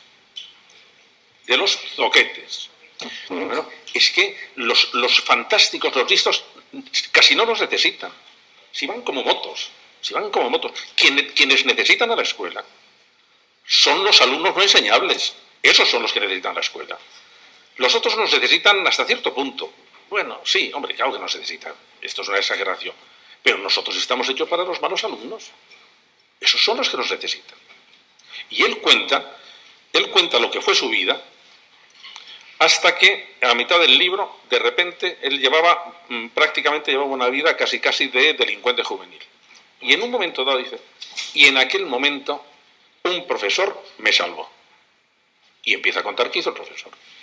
No, claro, no, es que por eso es tan difícil y por eso es tan grande educar a buenos alumnos. Eso es facilísimo. Donde tenemos que demostrar el talento es en educar a los malos alumnos. Y eso tenemos que aprenderlo porque es muy difícil. Y porque tenemos en contra la familia, las situaciones sociales, la presión de los medios de comunicación, la presión de una sociedad de consumo que va en contra de la escuela ferozmente. Pues eso es lo que tenemos. Y como eso que tenemos, tendremos que aprender a ver qué hacemos con eso. Sí, todo hay que estoy hablando de adolescentes adolescentes que son absolutamente refractarios a la escuela, absolutamente refractarios, con 14, 15 años. Yo no puedo tener, sobre mis espaldas no puede caer la responsabilidad de recuperar alumnos que ya son refractarios. Bueno, un porcentaje suficiente como para incordiar. Bueno, suficiente. No, claro. Pero vamos a ver, pero esa es una solución que tendrá que darla por de pronto el sistema educativo. ¿Solo el sistema educativo? No, pero nosotros también tendremos que saber cómo enfrentarnos con eso. Cuando yo me dirijo a los padres es porque sé hasta qué punto los padres son importantes. Cuando yo pongo como lema de todo lo que digo, lo más sabio que he oído en educación es el proverbio que dice, para educar a un niño hace falta la tribu entera, sé hasta qué punto es importante la colaboración de todas las instancias sociales. Pero dentro de nuestra capacitación de profesores, tiene que estar, ¿qué hago yo con un alumno refractario? Porque fue en Málaga, en una sesión como esta, en donde se presentaron, era de profesores, y se presentaron los mismos problemas que ahora, un poco los que me dices tú. Y en primera fila había una chica joven, que se levantó y dijo, miren ustedes, no acabo de creerme lo que estoy oyendo. ¿Por qué? Yo no soy docente, soy médico de la Seguridad Social.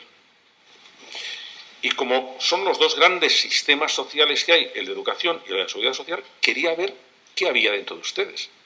¿Qué es lo que decían? A ver si podía aprender algo.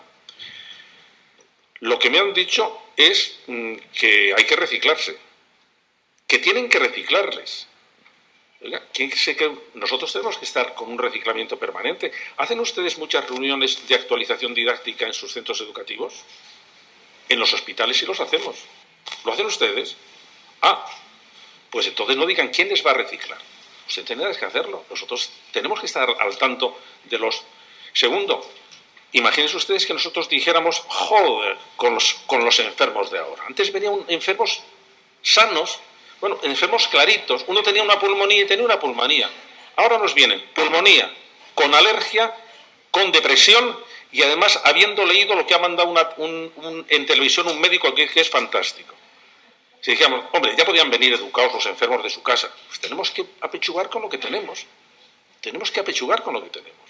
Y nosotros lo mismo. Y sí es verdad que eso exige una formación muy peculiar. En Francia intentaron hacerlo creando profesores para centros conflictivos. Porque sí es cierto que los niños conflictivos son niños muy conflictivos. En este momento nos está diciendo la Organización Mundial de la Salud que hay entre un 8 y un 12% de niños y de adolescentes con graves problemas de personalidad psiquiátricos que no están diagnosticados. Eso es aproximadamente, coincide mucho con las encuestas que tenemos de los adolescentes verdaderamente problemáticos que no suben del 8%. Pero claro, el 8% hace mucho ruido. Entonces, ¿qué pasa? Por ejemplo, se ha hecho bien el encaje, incluso cuando los hay, se ha hecho bien el encaje entre los claustros de secundaria y los departamentos de orientación. Antes lo único que he oído del departamento de orientación es que eran una especie de comisarios políticos. No, los departamentos de orientación didáctica y los departamentos de gestión psicológica son absolutamente necesarios para centros como en este momento son centros conflictivos, y donde los hay funcionan de cine porque nos quitan una cantidad de problemas tremendos. Lo que dices tú de algunos de los alumnos irrecuperables, porque muchos de ellos lo que tienen son problemas psicológicos de alto bordo, y eso sí excede a nosotros. Después, no estamos llevando bien la política de contacto con las familias. Los planes que han funcionado, que se han gastado miles de millones de dólares, los planes para evitar el fracaso escolar en Estados Unidos, que iban dirigidos a las escuelas, eran sobre todo para evitar el fracaso escolar en zonas deprimidas. Los que iban dedicados a las escuelas no tuvieron prácticamente éxito. Los que iban dedicados a la escuela y a las familias tuvieron mucho éxito. ¿Por qué? Porque aprovechaban la gran ayuda de la familia. Nosotros estamos haciendo muy poquito para traernos a la familia, y la familia, que tampoco tiene muchas ganas de venir, pues imagínate, se une el hambre con las ganas de comer. Yo creo que tenemos que darnos cuenta de que efectivamente se ha complicado mucho nuestro trabajo, pero que es nuestro trabajo. Y que el trabajo es que algunas veces tenemos que lidiar con problemas muy serios que podemos ser su única salvación. Es que la única tabla de salvación que tienen los chicos irrecuperables somos en la escuela. Es que no tienen otra. Y claro, pues tendremos que hacer, bueno, pues lo que podamos para ver si conseguimos que no se vengan abajo, que no se marginen. Quienes se marginan de los centros, quienes marginan del sistema educativo, cerca de un 65% terminan en la cárcel. Y son cosas de muy alto bordo, que tampoco se les explicamos bien la gravedad a la situación, pero por lo menos debíamos tener mejor entrenamiento para el trato con casos muy difíciles, porque es cierto que no los tenemos. Por ejemplo, las nuevas tecnologías. El único estudio fiable que tenemos de la eficacia pedagógica de las nuevas tecnologías, es decir, los que se ha hecho con un grupo que ha seguido estudiando con los métodos de siempre, y otro grupo que ha estudiado con las nuevas tecnologías, es que a los alumnos buenos prácticamente no tenían ningún tipo de mejora al estudiar con nuevas tecnologías. Que en donde tenían muchísima influencia beneficiosa eran los malos alumnos. Que las nuevas tecnologías a los malos alumnos les beneficia muchísimo. Pues tenemos que aprender a manejar esos medios que tenemos, ¿sabes? Porque si es verdad, les motiva más, pueden controlar un poco lo que hacen, se sienten. Pues vamos a ver qué se nos ocurre. Luego ya te dije que yo era optimista educativo, casi por obligación, pero vamos, creo que no nos conviene arrojar la toalla, porque es que no tenemos nada de repuesto, ¿eh? Es decir, que en ciertos casos lo que no arreglemos nosotros lo va a arreglar la policía. Y hombre, por eso estamos justo en la frontera, ¿no? Somos gente de frontera. Estamos en el terreno más disputado, estamos en la trinchera. Y claro, pues eso es muy incómodo porque la escuela ha dejado de ser un refugio, ¿no? Estamos en mitad de la batalla. Y eso es lo que tenemos, no hay otra cosa. Procurar ser más corto, más breve, quiero decir. Señor Marina, yo el gran problema que tengo es que no sé dónde está la tribu. Es decir, yo creo que en una sociedad tribal quizá todo esto esté mucho más claro. En una sociedad compleja como la nuestra, con tantísima dispersión mental en todos los sentidos, mucha dispersión normativa, por ejemplo, en la educación, mucha burocracia, pero mucha dispersión también por el exceso de información con los lejanos, a lo mejor, con la gente no de la referencia cercana. Hablemos, por ejemplo, de los jóvenes con el tema del chat, con las influencias de los mayores, que se pasan por su edad, etcétera. Los agentes de socialización van cambiando muchísimo, no son tan cercanos, son mucho más complejos. Y la educación, por supuesto, creo que los profesores, los maestros tenemos una responsabilidad mucho mayor, evidentemente, ahí. Pero casi, como dice el compañero, a veces tenemos un sentimiento de bastante soledad, Clarísimo. Es decir, el sentimiento de soledad de los agentes educativos, completamente de los docentes y de los padres, es clarísimo. La razón por la que hemos tenido tal cantidad de solicitudes a la Universidad de Padres, el año pasado tuvimos 5.000 solicitudes y solo pudimos admitir a 2.000 porque como hay un sistema de tutores, la verdad es que no teníamos para más, y este año, y era solo para padres con niños hasta 9 años, y este año, que es para padres con chicos hasta 16 años, nos podemos poner, pues no sé, pues en 10.000. Porque la gente, como tiene miedo y se encuentra muy sola, busca ayuda. Lo que pasa es que hay que buscar ayuda. Entonces, te voy a poner un ejemplo. El docente tiene en este momento una enorme sensación de soledad y de impotencia. Primera solución. Que cambiemos el chip. Se ha terminado la época del profesor aislado. Esa idea romántica del profesor en su burbujita con sus alumnos, una cosa magisterial de acercamiento. No, no. Un profesor aislado en un aula no puede educar. ¿Quién educa? En primera instancia, el centro. Y entonces, los centros que tienen buen proyecto educativo y un claustro que colabora en el centro, tienen muy buenos resultados. Por ejemplo, no tienen problemas de disciplina. Pero vamos, yo he trabajado muchos años en un centro de secundaria. Allí no se hizo ni siquiera un proyecto educativo. Claro, y es que tiene que ser... Fue nefasto, espero que lo quiten ahora, fue nefasto la separación por departamentos en los centros de secundaria. Por eso yo hablo con mi departamento. No, tú eres un profesor de este centro.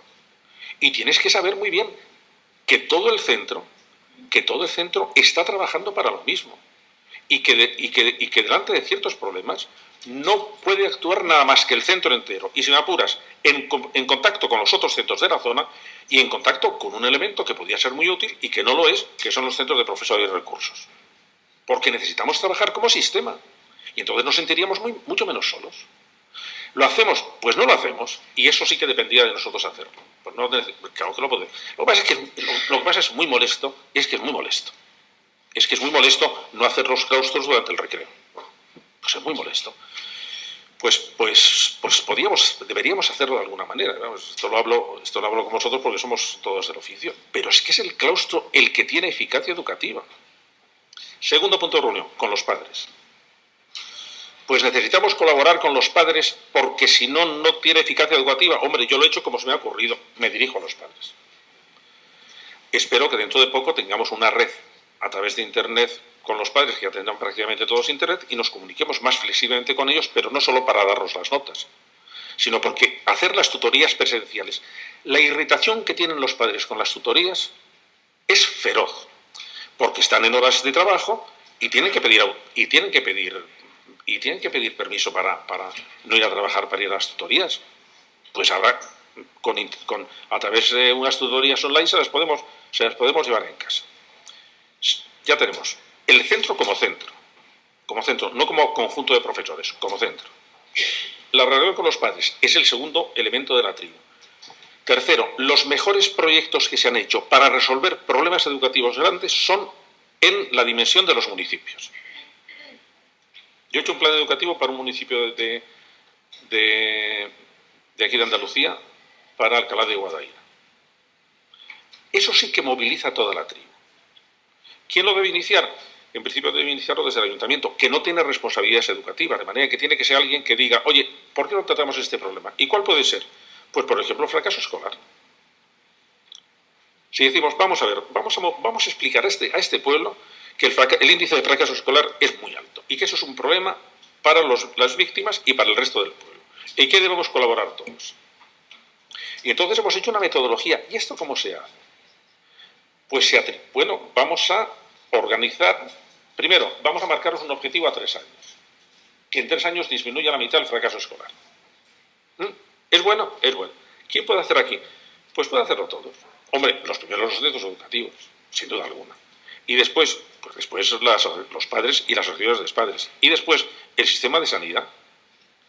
La Asociación Española de Pediatría nos ha pedido a la Universidad de Padres que si pueden colaborar con nosotros para distribuir nuestros programas en todas las consultas de pediatría de España, porque dicen que les preguntan cosas de educación y les gustaría influir. Bueno, ya tienes a los pediatras de la zona. Y después a los policías municipales, a los jardineros del ayuntamiento, a las asociaciones deportivas. Si tú les convocas y les dices, mirad, este es un problema para todos. Tenemos que reducir el fracaso escolar en este pueblo en 3 años. ¿Te apuntas? Y si les das cosas claras y evaluables, mi impresión es que colaboren. Y los que se hacen dentro a escala municipal, es una desdicha que en España no esté municipalizado el sistema de escuelas. y que los municipios que tenían sistema de escuela, salvo Barcelona, se hayan desprendido de ellas. ¿Por qué? Porque es que el municipio vigila sus escuelas y bueno, y se ocupa de ellas. Y los padres saben a quién tienen, no tienen que ir a la consejería, no, es que es al del municipio, oye, que en esta escuela pasa esto. Eso es hacer trigo.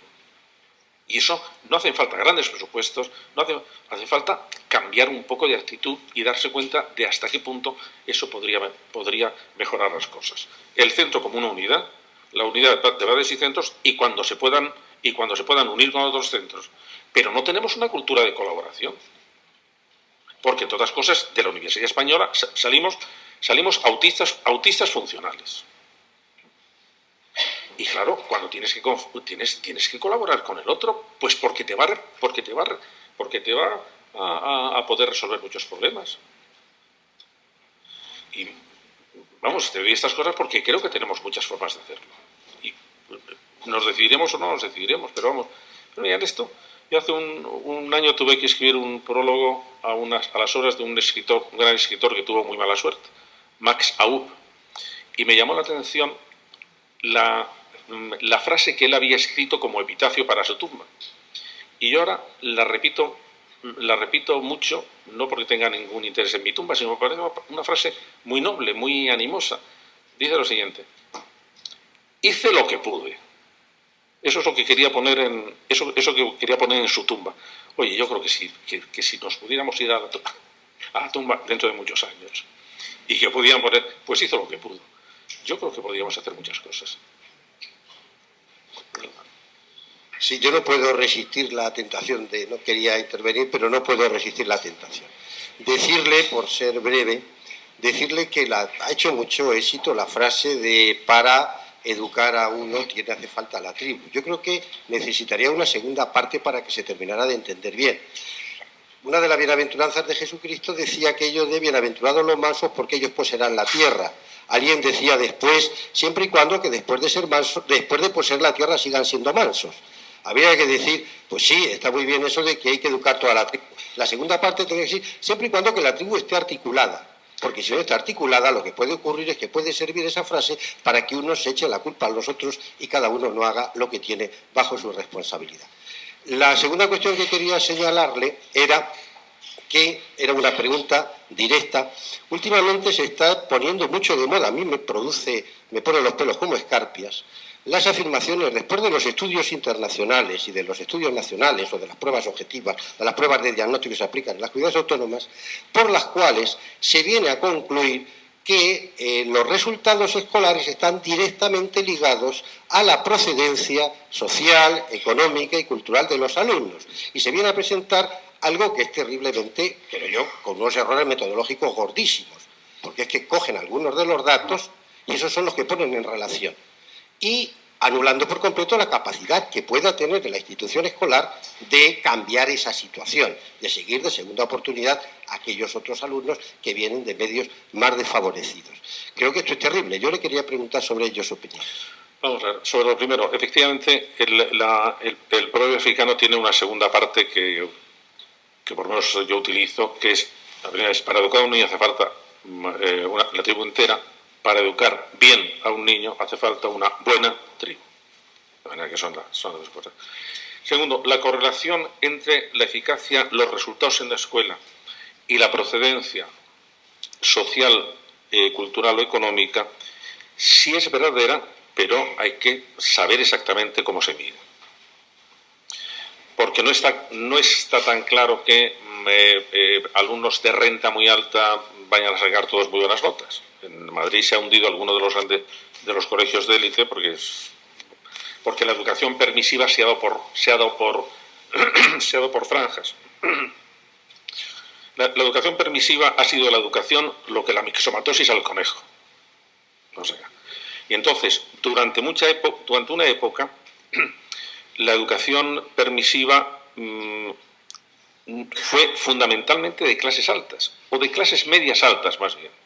No de clases bajas, que creían que la educación era la salvación que tenían sus hijos. Y entonces exigían muchos y salieron gente fantástica. Entonces, en ese momento, resulta que la influencia social de la familia actuaba, pero de otra manera distinta. Por ejemplo, en Estados Unidos se ha demostrado en varias pruebas que los hijos de inmigrantes orientales sacaban en el SAT es, digamos, el test de inteligencia que decide la vida de un chico y de una chica en Estados Unidos. Como saques mal los resultados en ese test, se acabó. Ya es casi un marginal universitario. No es. De manera que es una cosa importantísima. Entonces vieron que los hijos de inmigrantes orientales sacaban entre 7 y 12 puntos más que los universitarios blancos americanos, o los aspirantes blancos americanos. Entonces cuando dijeron, ¿pero qué pasa? ¿Es que son más listos? No, porque esos mismos alumnos que iban a Japón sacaban menos resultados que los japoneses. Entonces, lo que vieron es que lo que estaba influyendo ahí es que la presión de los padres sobre los niños y sobre los adolescentes para que se tomaran en serio la escuela era tan sumamente fuerte que entonces esos niños tenían no solo muy buenos resultados escolares, sino que ese efecto en los test de inteligencia, que son muy peculiares, que les hacía estar por encima de los americanos. De manera que era la procedencia social, pero ya ves que una procedencia social que no tiene nada que ver con lo que hacemos. El grupo de inmigrantes orientales presionaba mucho sobre la enseñanza y efectivamente tenía influencia en los resultados escolares. Por eso sí tienen, pero hay que saber qué es lo que se mide, porque así a voleo no se puede saber. Está claro que familias no tanto muy desestructuradas como muy desestructuradas y en zonas de alto riesgo lo tienen muy difícil los niños, y por eso hay que llevar hacia allí atención prioritaria.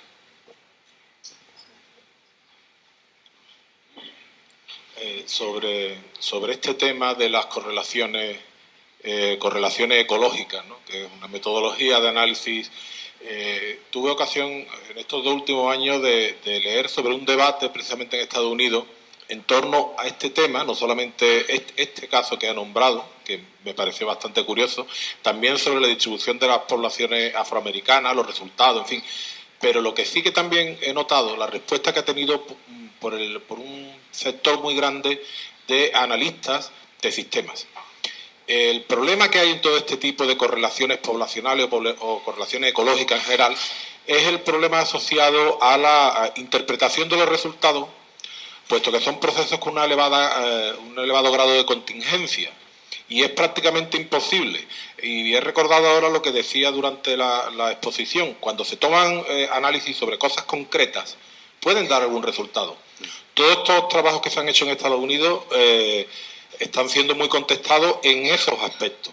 Pero hay una cosa más triste como colofón de todos esos trabajos, y es que estas últimas leyes que están saliendo sobre la inmigración, también, por desgracia, he estado viendo trabajos del mismo tipo que son en los cuales se han basado los políticos que han apoyado estas leyes. Y son del mismo exacto tipo, o sea, el mismo.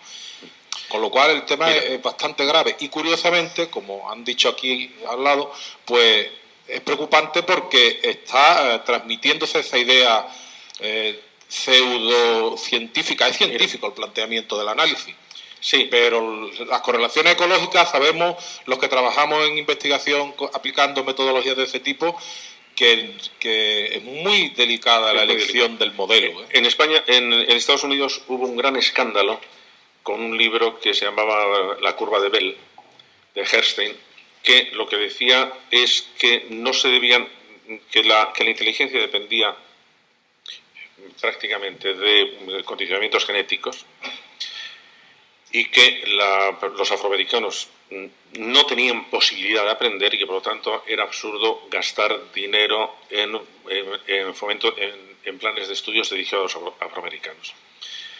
Entonces ahí hubo todo un grupo, porque claro, en los asuntos científicos hay también mucho camelo, si no son científicos, y hubo una serie de políticos que lo apoyaron, y hubo una crítica feroz de los mejores especialistas en estudios psicométricos o en estudios de inteligencia, por ejemplo, en Sternberg, como también lo ha habido acerca de el tomarse tan en serio los test de inteligencia.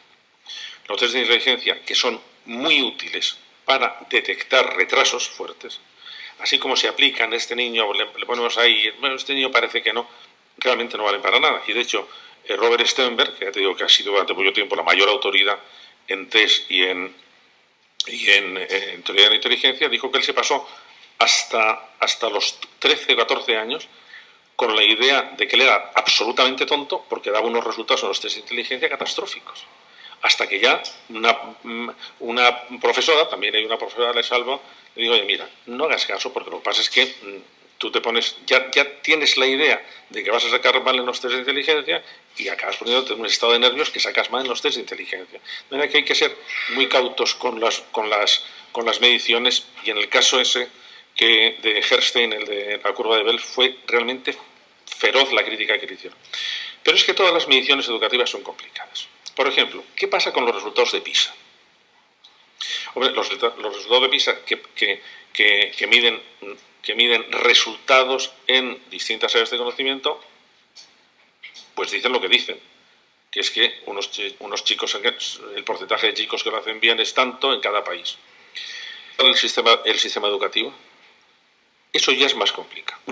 Nosotros en la Universidad de Padés acabamos de hacer un estudio sobre la escuela finlandesa, que la escuela finlandesa es muy buena.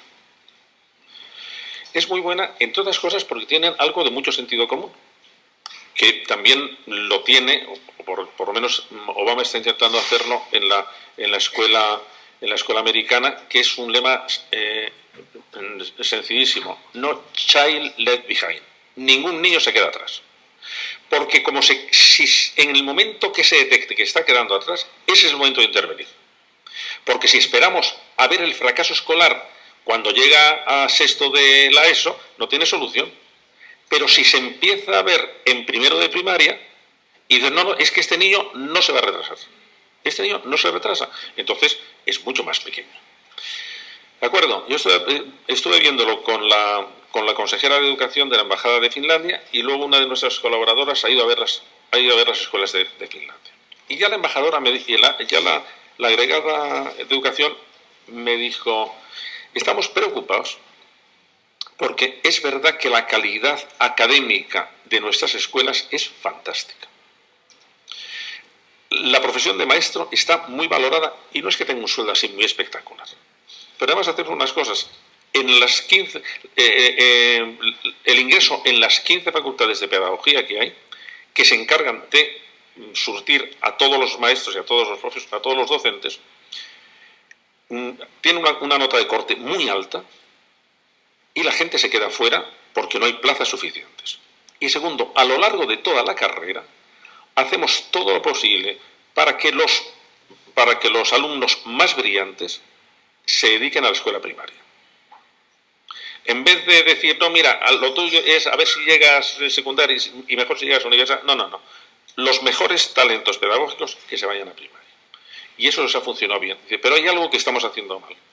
El índice de suicidios en Finlandia de gentes adolescentes es el mayor de Europa. Pues algo le estamos haciendo mal. Y otra cosa, que lo acaba de publicar el Instituto sobre la Violencia de Valencia. El índice de violencia doméstica en Finlandia es el mayor de Europa. Mucho mayor que el español. Dices, pues aquí hay algo que no me cuadra. Y lo que hay que decir es que, mira, cuando se hace una medición educativa, no podemos extrapolar los resultados. Lo único que nos dicen es que hacen las multiplicaciones mejores que las españolas. Punto. Y la escuela, vamos a ver si descubrimos otros procedimientos de evaluación, porque es que si no podemos hacer un pan con unas tortas, ¿eh?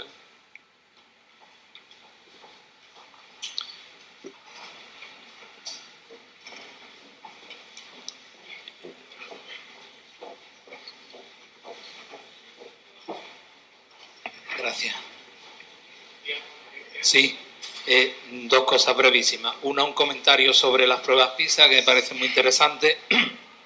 Las que mejor se han estudiado, las últimas de 2006, que se dedicaron fundamentalmente a ciencias, si las recordáis, lo que mostraban eran supuestos prácticos muy interdisciplinares y muy complejos. Yo recuerdo aquel, por ejemplo, supuesto del deterioro del pórtico de las Cariátides, en donde se empezaba planteando el problema de que se estaban deteriorando las figuras del pórtico de las Cariátides y entonces tenían que tomar decisiones ojo al tema de integración de conocimiento y de competencia y tal, y entonces se hacía una serie de mediciones y se iba llevando al alumno por un camino de que comprobara si cuando una caliza es atacada por un ácido pierde masa o no pierde masa, es decir, lo llevaba por un camino, digamos, de investigación en este caso sería escolar, en donde iban, primero había interdisciplinaridad, es decir, estaban planteando cuestiones que no eran de un área o de otra, sino en realidad de varias áreas, porque partía de un asunto cultural, de un asunto social. Segundo, estaban planteando problemas y le estaban pidiendo que pusiera en juego el bagaje de conocimientos que tenía. Y efectivamente, ante problemas como eso, ¿cómo van a responder bien nuestros alumnos? Si nuestros alumnos lo que están recibiendo es una enseñanza primero fragmentada, luego desconectada de la realidad, y luego no problematizada. Bueno, nada más que quería hacer ese comentario, digamos, para explicar un poco el tema de por qué creo que es imposible triunfar incluso en las pruebas PISA, que por otra parte no me inspira mucha simpatía por otro motivo, ¿no? Pero al menos en esto habría que reconocer que es que no pueden nuestros alumnos triunfar en eso si lo que están recibiendo en nuestras escuelas y en nuestros institutos va por otra línea.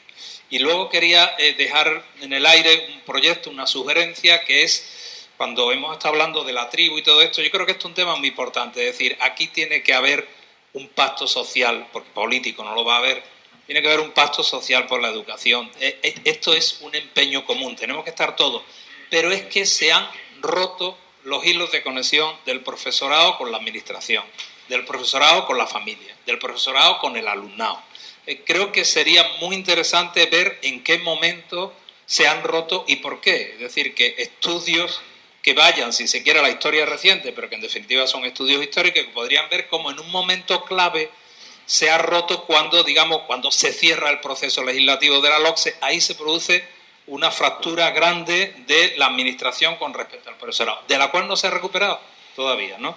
Y yo creo que eso hay que recomponerlo, pero hay que ver dónde está la fractura, porque una fractura no se puede recomponer si no se sabe de qué tipo es, ¿no?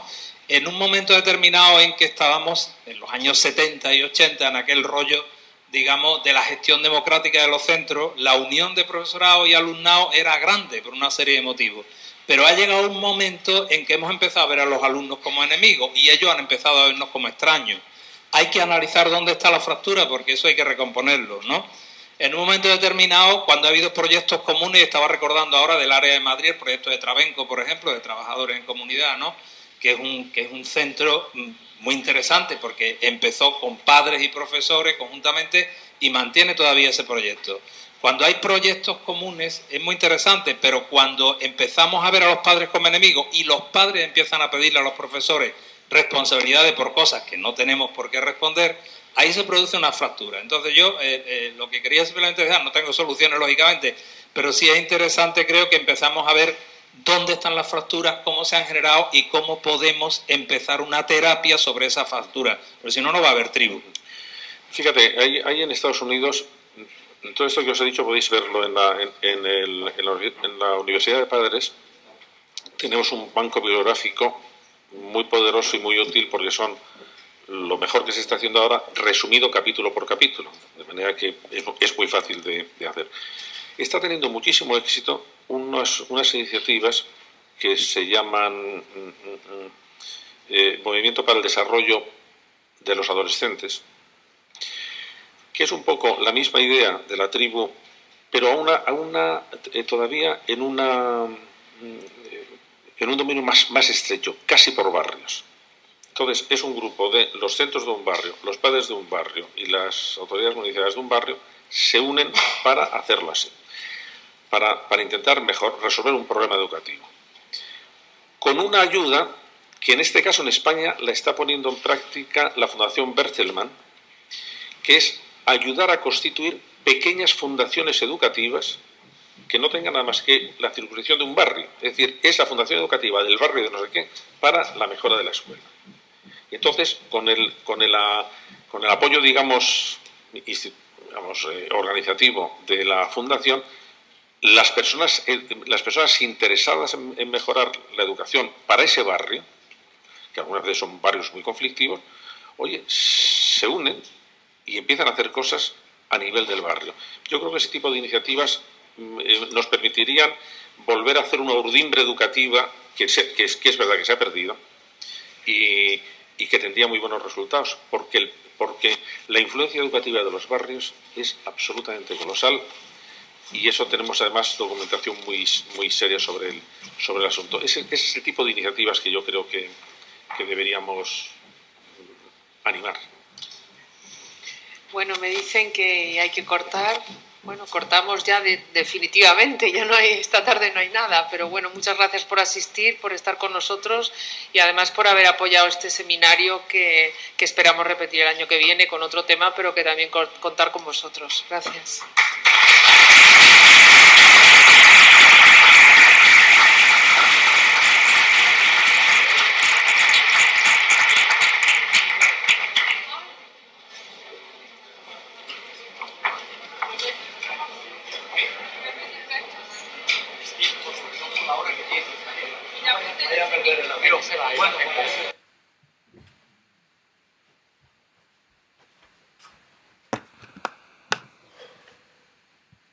Ratas, vamos, nos quitamos de en medio la plaga de ratas en un pispás.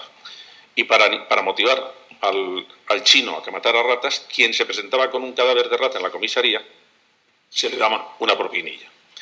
¿Por qué no funcionó? Pues porque el gobierno no pensó que los campesinos iban a hacer cuentas y a comprobar que era más rentable criar ratas que plantar arroz. Y entonces metían las ratas en las jaulas, dejaban que se reprodujeran, hacían la escabichina de ratas, cobraban y ya está. ¿Cuál es la enseñanza? Pues que nosotros tenemos que estar muy pendientes de lo que funciona y de lo que no funciona.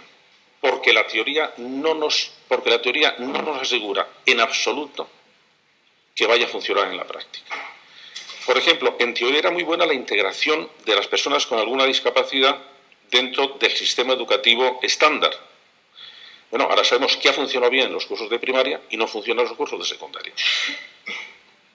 Pues ¿por qué? Porque la relación entre los alumnos es muy complicada.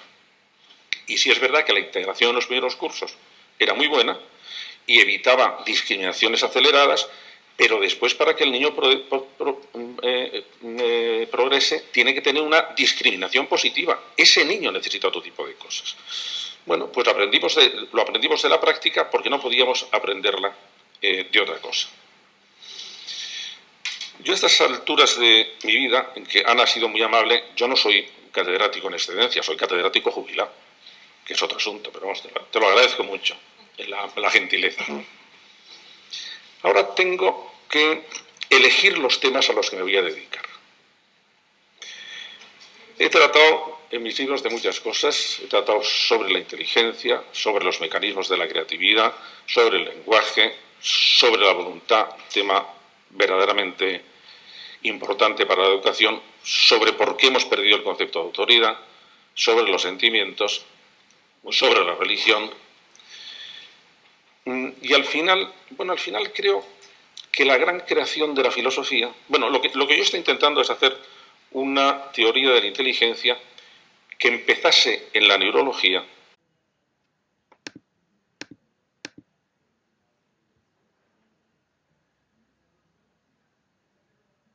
Cito también a él, como todas las personas que han pasado por esta mesa, se ha empeñado. Y bueno, voy a dar unas cuantas notas biográficas y bibliográficas de José Antonio. Lo que pasa es que yo creo que en este caso, ahora mismo lo que a él más le importa, aparte de sus libros, evidentemente, es el proyecto de la Universidad de Padres, que además es... Bueno, creo que le está comiendo la vida, pero es una tarea en la que ha emprendido una labor importantísima. Tiene una página web que podéis entrar, muy interesante, y es ahora mismo su proyecto vital. José Antonio Marina es catedrático excedente de Filosofía en el Instituto Madrileño de la Cabrera y doctor honoris causa por la Universidad Politécnica de Valencia.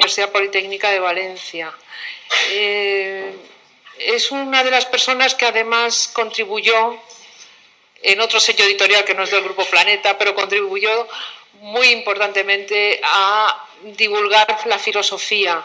Su su libro Elogio y refutación del ingenio tuvo el premio Anagrama de ensayo y después tiene bastantes premios más por el resto de su obra filosófica.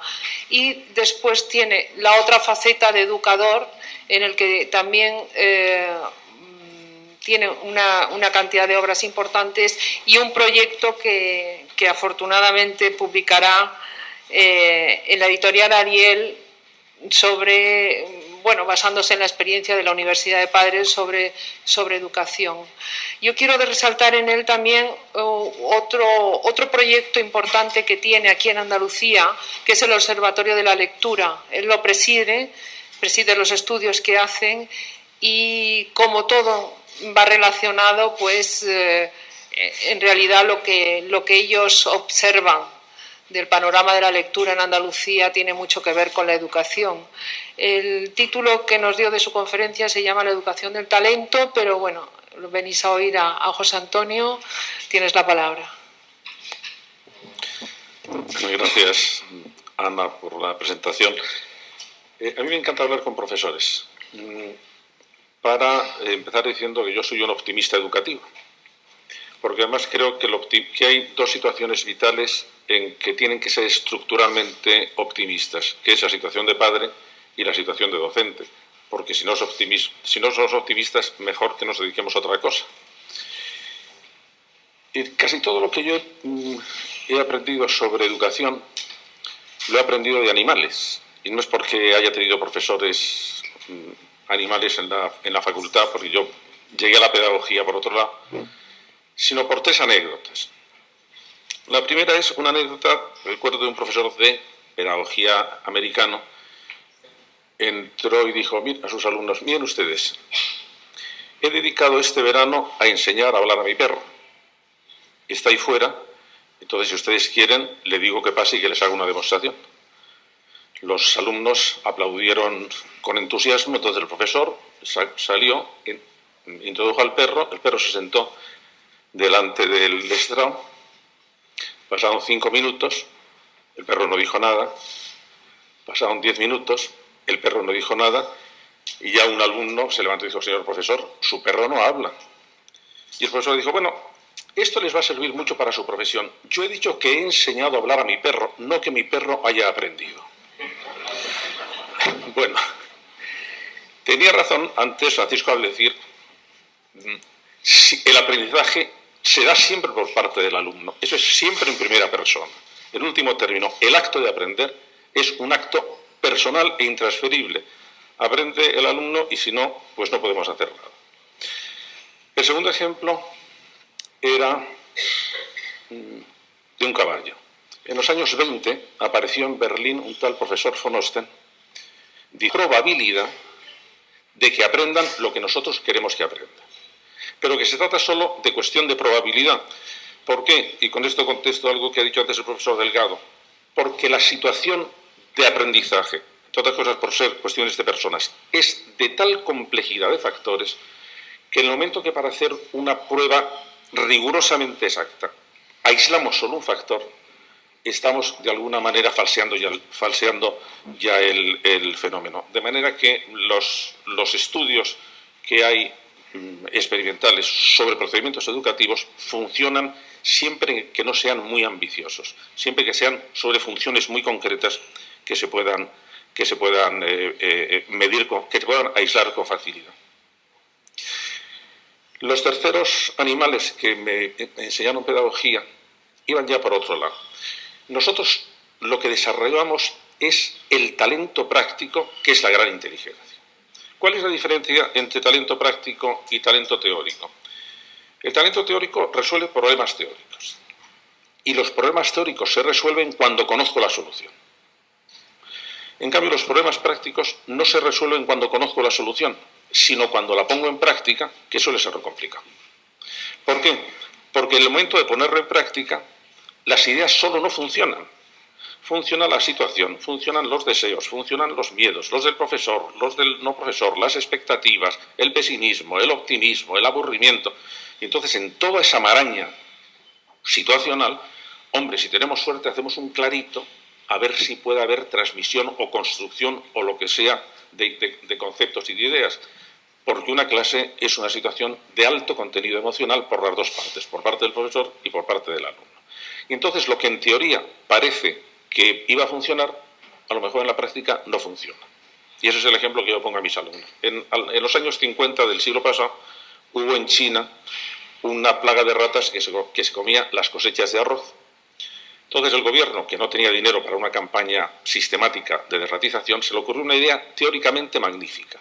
Somos 1.000 millones de chinos, si cada chino mata 3 o 4, diciendo que había enseñado las 4 reglas aritméticas a un caballo, que ha pasado a los libros de psicología como Hans el Listo. Y que entonces pedía al Instituto de Ciencias de Berlín que investigara el caso. El procedimiento que seguía el profesor von Osten es que enseñaba al caballo una hoja donde estaba el problema que tenía que resolver, 7×7. Y después le enseñaba varias cartulinas, en una estaba la respuesta verdadera y en las otras eran respuestas falsas. Entonces, cuando llegaba la respuesta verdadera, el caballo daba con la pata en el suelo. En presencia del profesor von Osten, en ausencia del profesor von Osten, y por fin los miembros del Instituto de Berlín dieron un informe que se notaba que estaban muy cabreados, diciendo: no queremos que el caballo, no queremos que Hans haya aprendido las 4 reglas aritméticas, pero se comporta como si lo hubiera aprendido. El único que debía estar más molesto que los demás, que fue el profesor Funks, que también ha pasado a la historia solamente por esto, siguió estudiando el asunto y por fin descubrió qué es lo que había pasado.